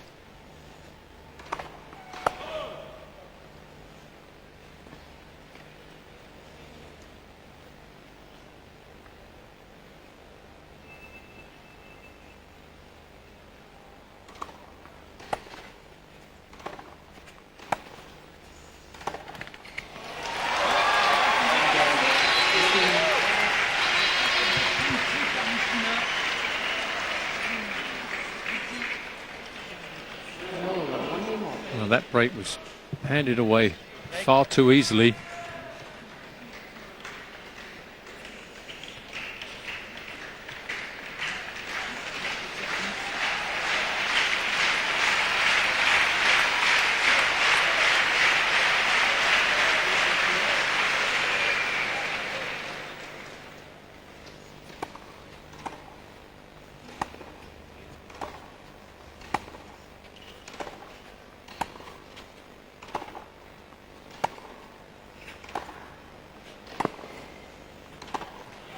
Another forehand in the net.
A little bit too far behind the baseline, but you know what's going through her mind is, I've got to run her, keep her on the run, continue to tire her out. And Arden way back behind the baseline, taking her time.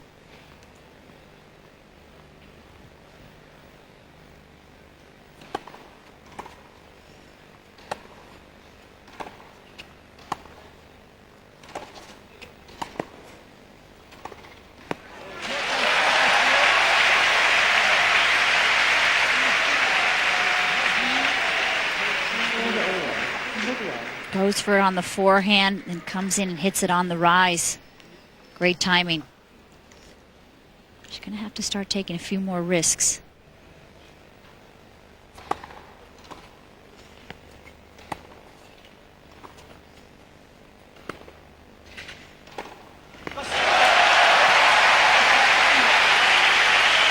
I think also use that backhand slice.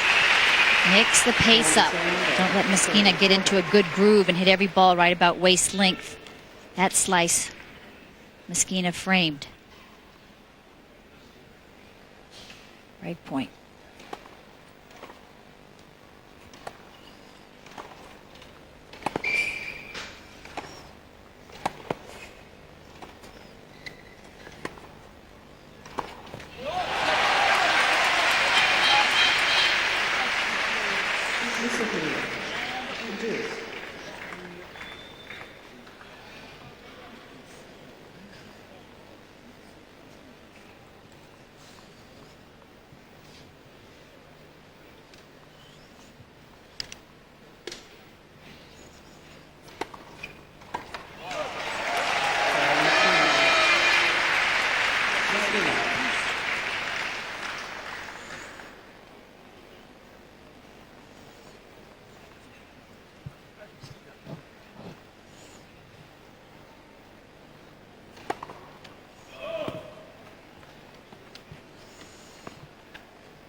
Second serve, 64 miles per hour.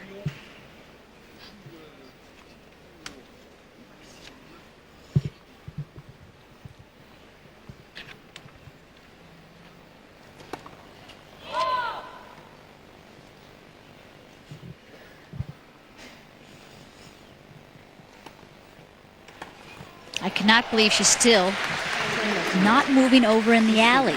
You know, move over there and stand over there if you're Justine Henin-Ardenne and say, okay, Meskina, go up the middle to my baseline. Challenge her.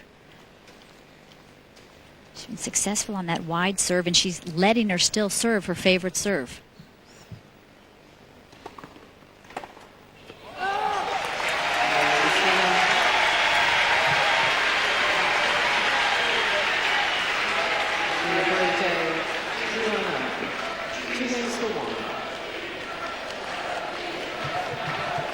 You know, so much is just positioning yourself on that return and get into your opponent's mind. Okay, if you're Justine Henin on that deuce side, and you've got even a first serve, but especially that second serve, stand over in the alley and say, okay, this is your favorite serve. I'm going to take that away from you.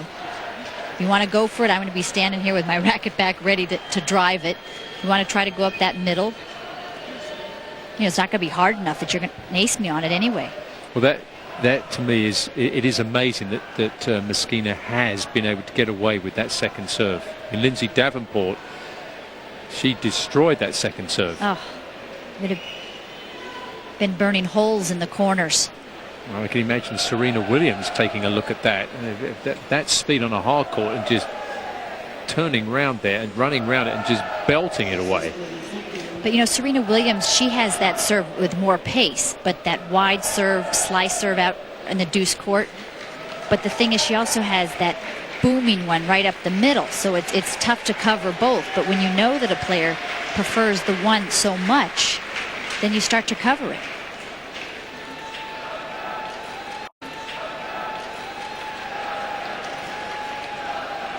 One, two, third set.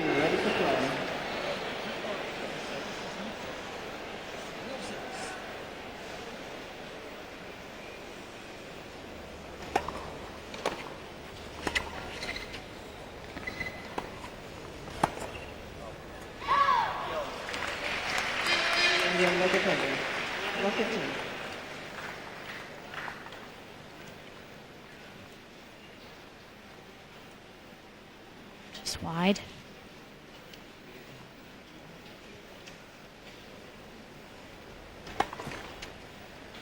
This match just over 2 hours long.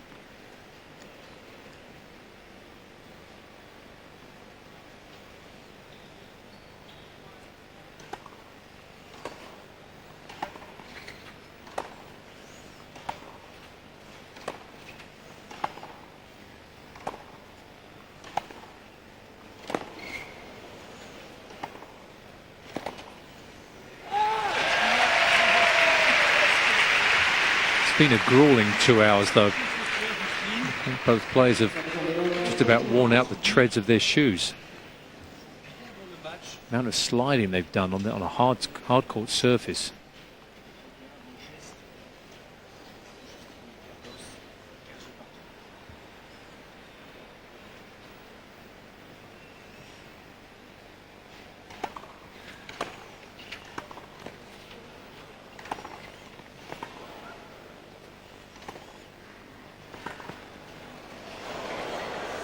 Just did not want to come in there, did she, Meskina? Even on that last shot, kind of stayed back as far as she could and kind of reached her racket out to hit that drop shot. Some good defense from Justine Henin-Ardenne. A couple of stabs, one from the forehand and one from the backhand. Just threw her racket hit at the ball.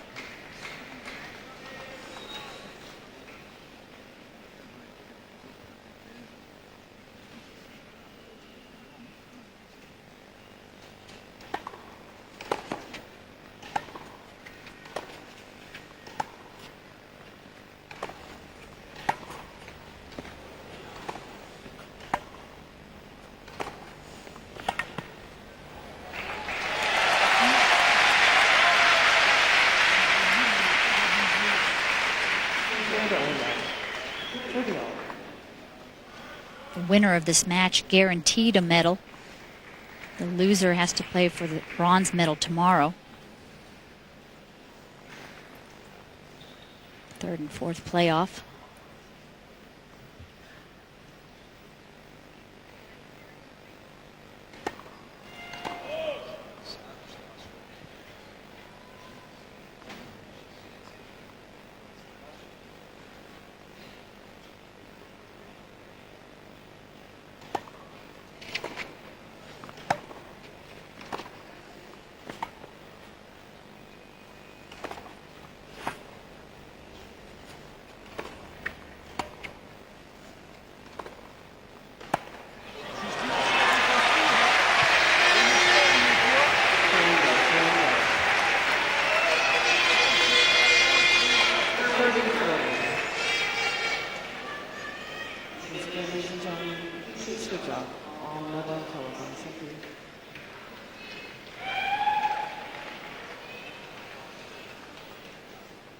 Great point.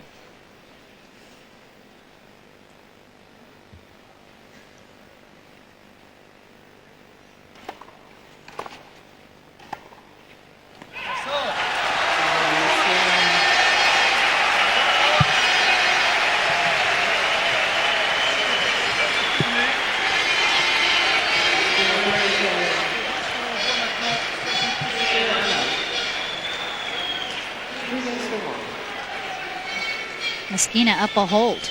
Justine Henin-Ardenne has not held her serve this set.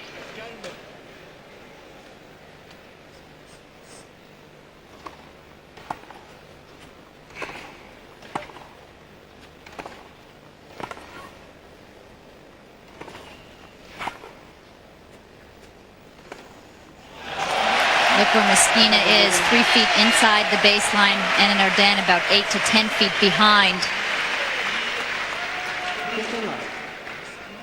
She's going to have to go for it earlier in the point, Henin-Ardenne. Try to get on top.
Meskina holds, builds up a 4-1 lead in the deciding set.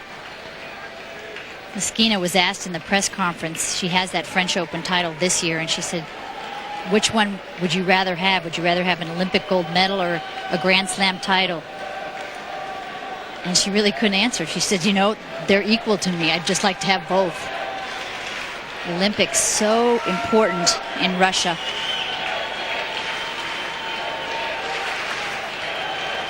And Dementieva and getting to the finals in Sydney, losing to Venus, but Dementieva got the silver. That was really, I think, the biggest event in her career, was winning that silver medal. Bigger than getting to the French final this year.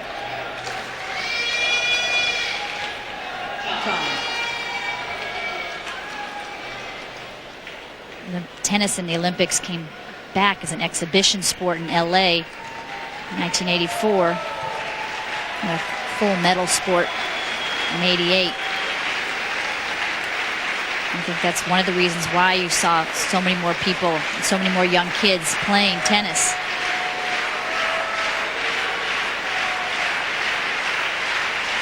Anna Nardin down 1-4 in the third set.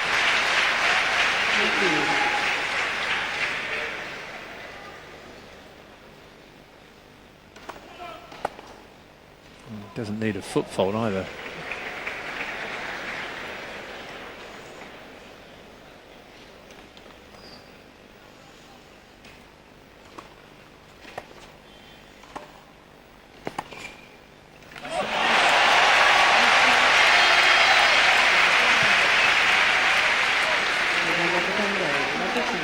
This match looks like it's going to end the way that it looks like it's past Justine Henin-Ardenne. Meskina wins. It was that 5-4 game in the second set where Henin-Ardenne was serving for the match and threw in those 2 double faults. It was so costly.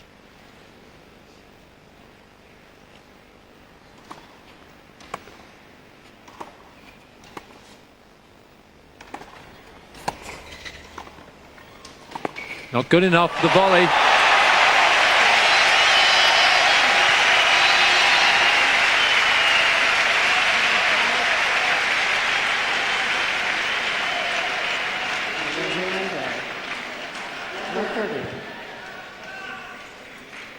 Comes in and hits this forehand volley, but Meskina is already on the run towards that forehand side, ready for the winner.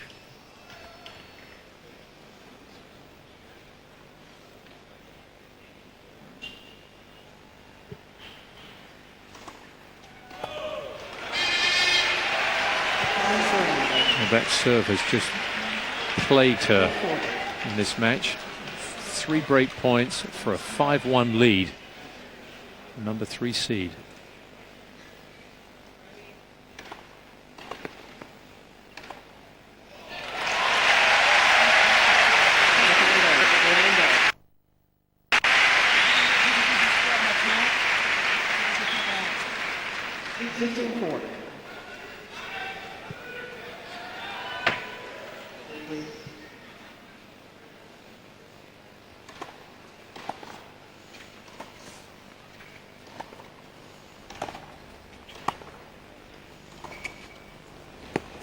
And it just floats long.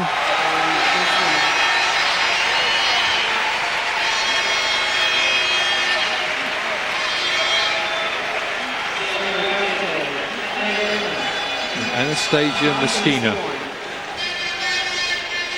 will serve for the match, the 5-1 lead.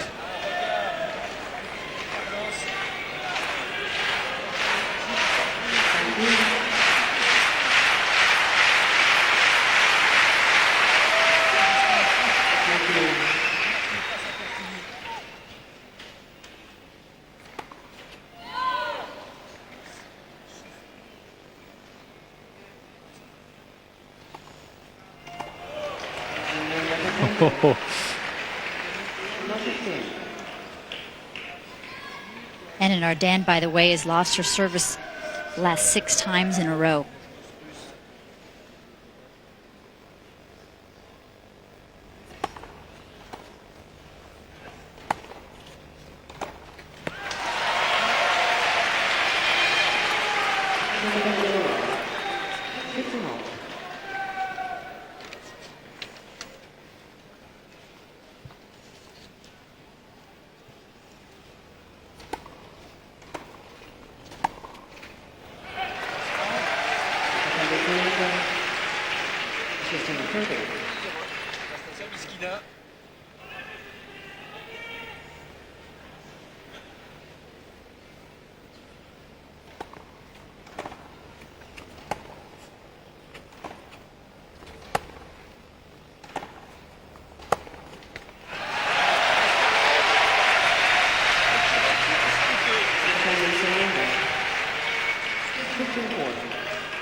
2 break points.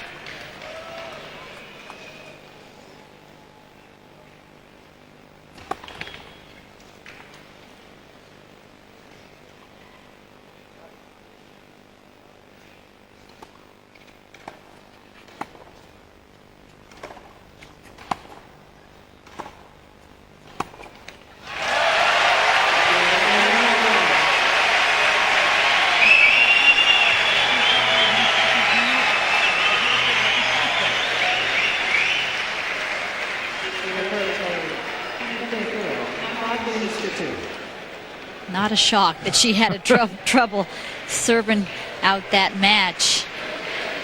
A lot on the line, even the best of them. She might have a better chance of actually breaking to win the match than holding. Yep.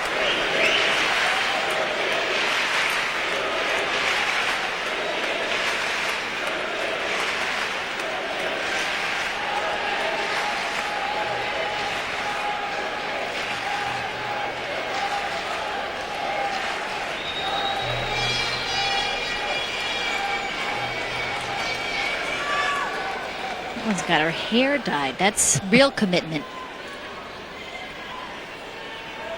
Belgian colors.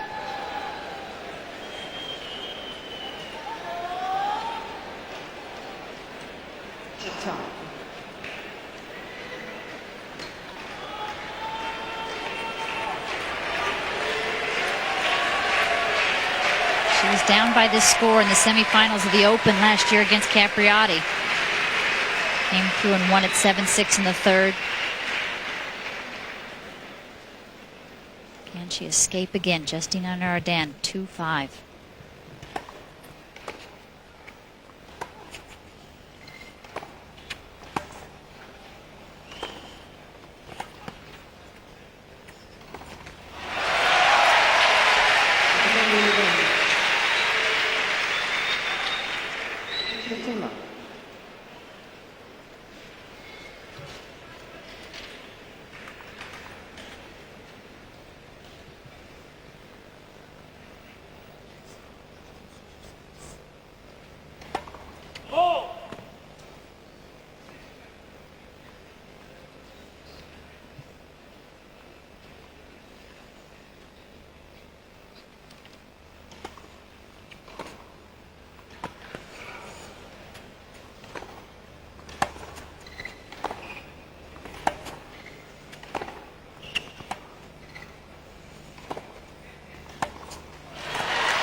Moschina upset that somebody called out during the middle of the point.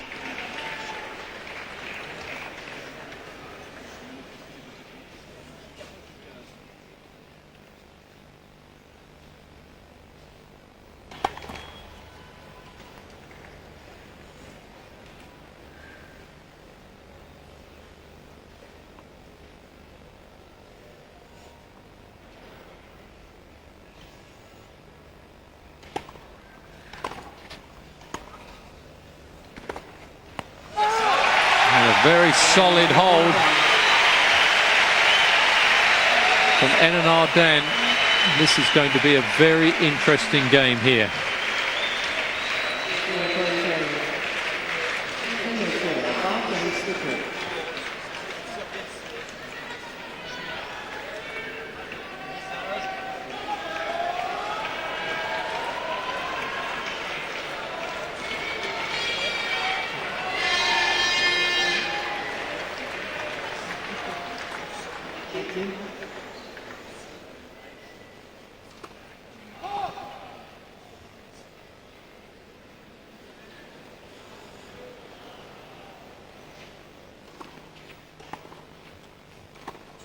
Oh,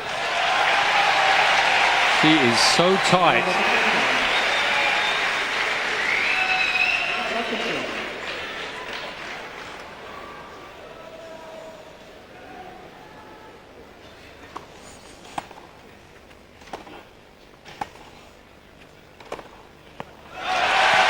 Just amazing. It's not like Enan Arden is playing brilliantly here. She's making her play, but the errors now. Sprays that long, about 5 feet. I think she's broken that frame. Maybe not. Of course she's broken it. She should get a warning if you break a racket like that. Most of the players play a point or two to kind of bluff it.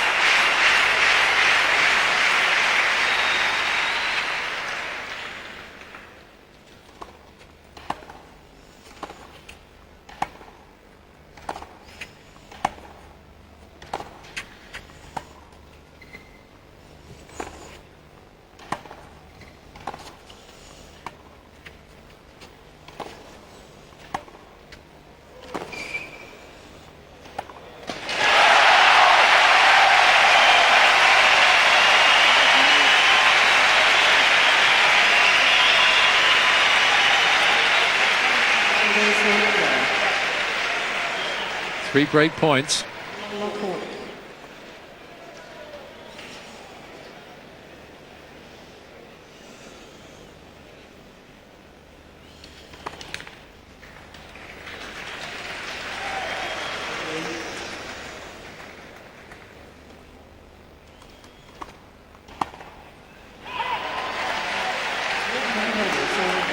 And that second serve was very flat from Meskina, just landed on the line. But good job going for it.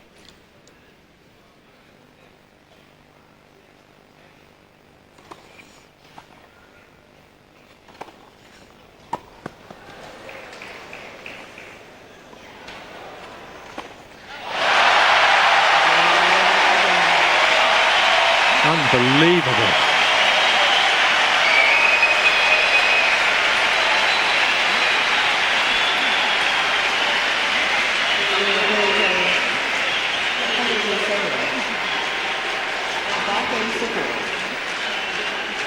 And there are no tiebreakers played in the third.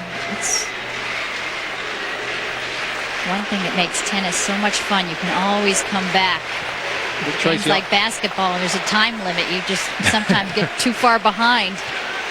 Can you believe, though? I mean, this is not a player hasn't got a lot of experience. You're talking the French Open champion here. I mean, this is a collapse.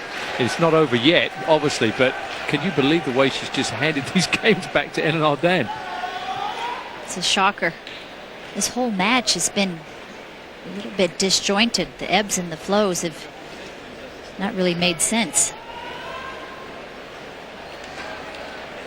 In the first set they came out, neither one was really handling the nerves very well. A lot of frame shots, and they seemed to find their game, both of them.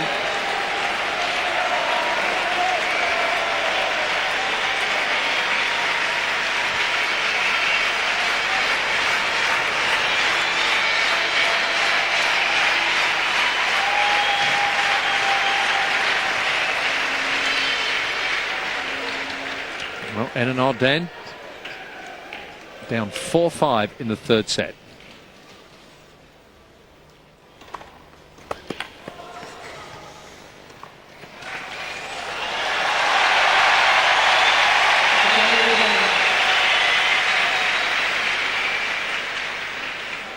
40 love.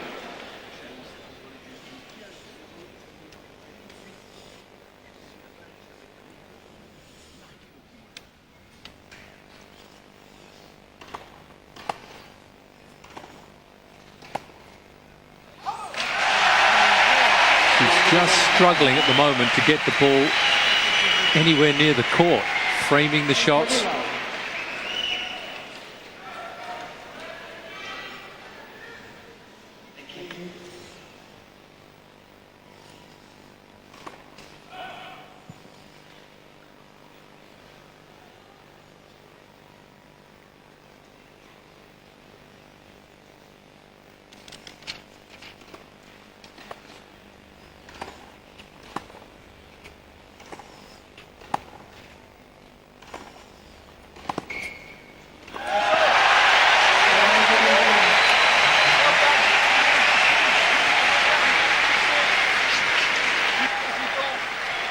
40 love.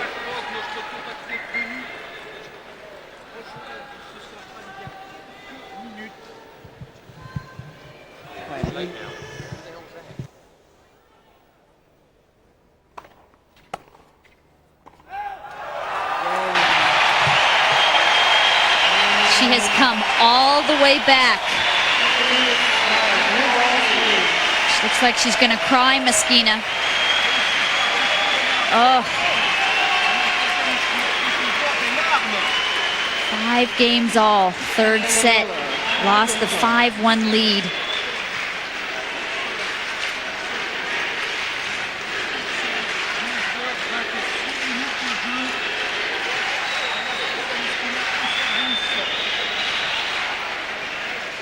New balls.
Meskina picked herself up quickly, emotionally.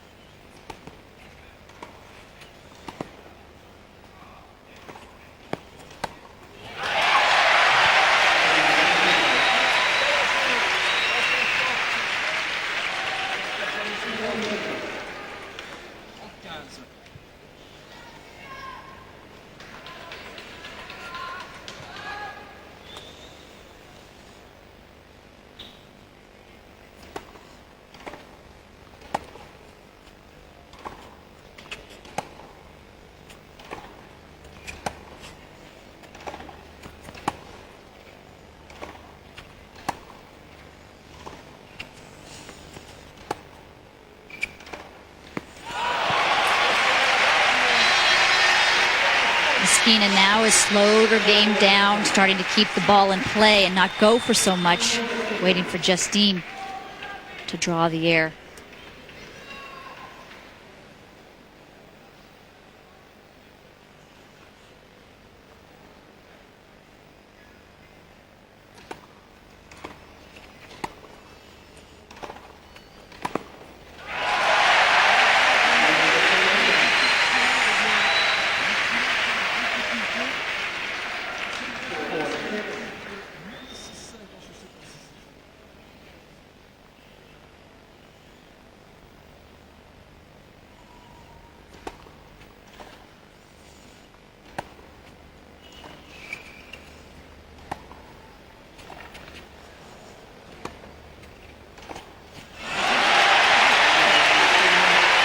lot of credit there. Anastasia Meskina compose herself and come back and hold that service game at 5-all to go 6-5 up after the preceding 4 games. Absolutely horrendous. Most players would have just fallen apart at that situation. Looked like she got real emotional for about 30 seconds to a minute and then said, okay, in her mind, move on. And that's what Jack Grogger.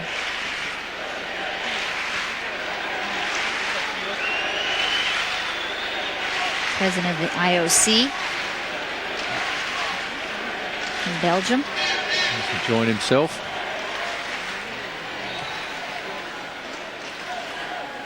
Probably thought he was coming out for a nice regulation match this evening. It's turning out to watch an epic. An emotional roller coaster, this match.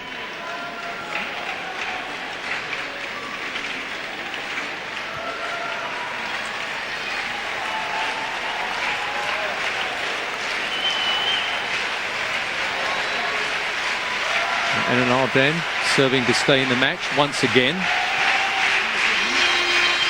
This time only 1 game down, 5-6.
Wow, is that a no-no by that ball kid? The ball is really supposed to hit the ground first, but luckily it was on Meskina's side, so it didn't affect the play.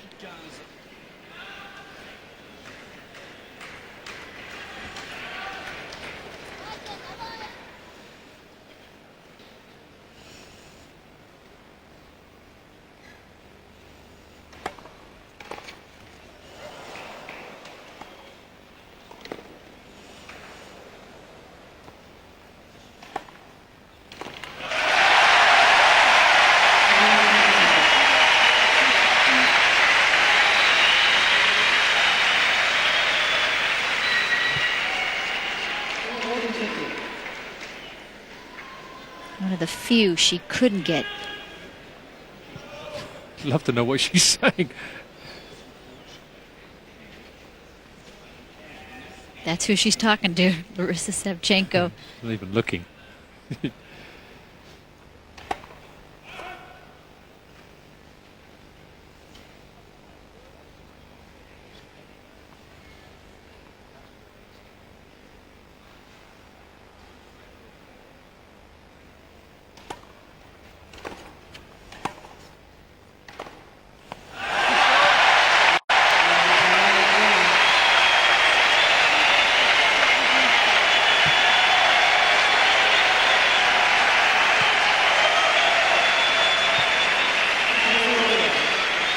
Six games all in the third set. Of course, no tiebreakers. See if the players know that there's no tiebreakers. We've had 2 matches so far in the Olympics. Two men's matches where the men after the first point hit the ball down to their opponent's side, thinking they were in a tiebreak.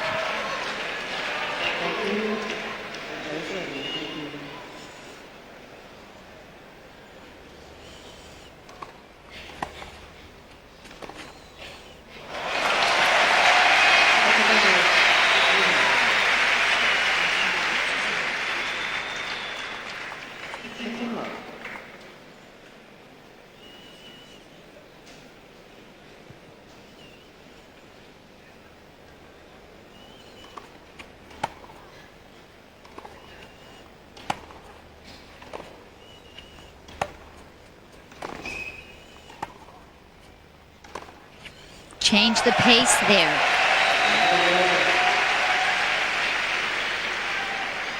When you get tight, sometimes it's harder to create your own pace.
Two break points.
Forehand breaking down. Third break point in this game.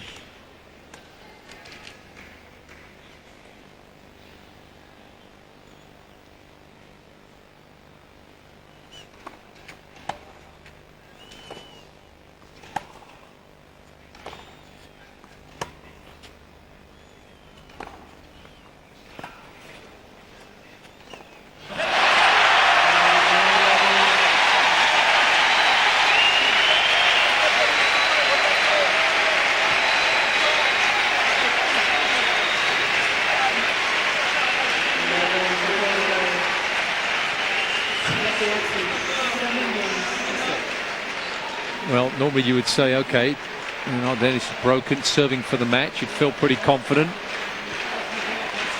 All credit to both of these players now, John. I mean, they're both hanging in so well, fighting so hard, dealing with the nerves. You know, there's a lot on the line.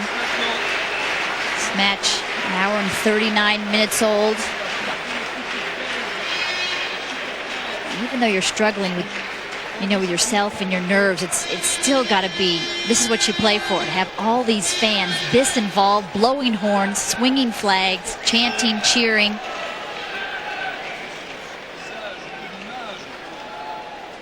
Meskina, who was up 5-1 in this third set, looked like she was cruising. Looked like Justine Henin-Ardenne was on her last legs, physically and mentally.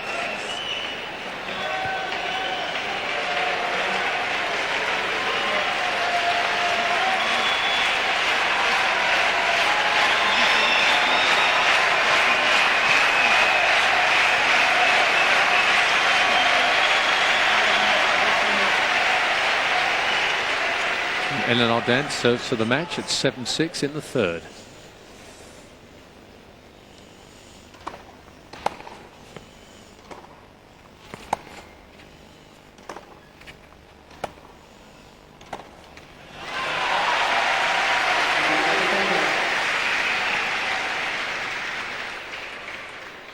Mark 15.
That wayward forehand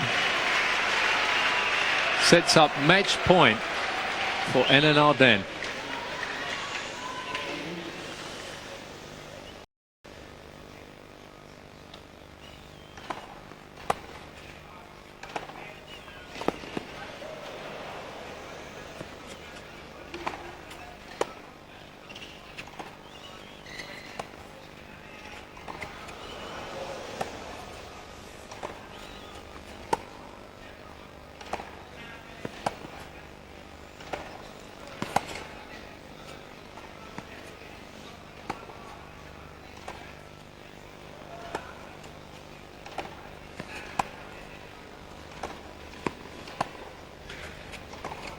Oh, she's done it! Unbelievable! That point was incredible. And her coach says it's all heart. And to finish it with a winning backhand, just such a gutsy performance from Justine Henin-Ardenne. She's like a contortionist. She gets out of so many tough predicaments. What a fighter. And the crowd is on their feet. So much respect for this young lady.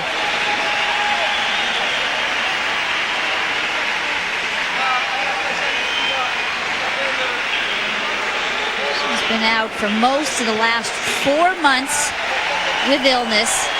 This is her first tournament back. Meskina gets a huge hand. Absolutely devastated, as you can imagine. Oh.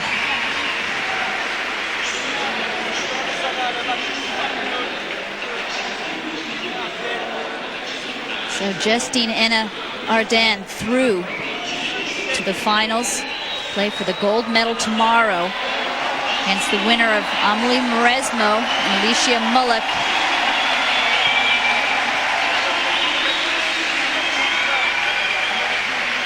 The match was filled with so many momentum changes and so much drama. Just a heartbreaker for Meskina.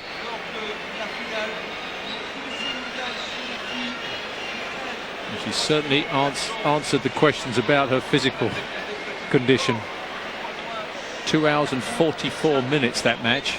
I think she was tired, but I tell you, somehow deep inside that little woman, 5'6", she somehow finds a way to win, wills herself to win, and rips that backhand down the line, the racket up in the air. It's a devastating loss to Anastasia Meskina. She can't believe it. She's down 5-1 in the third and looked like she had no gas left in the tank.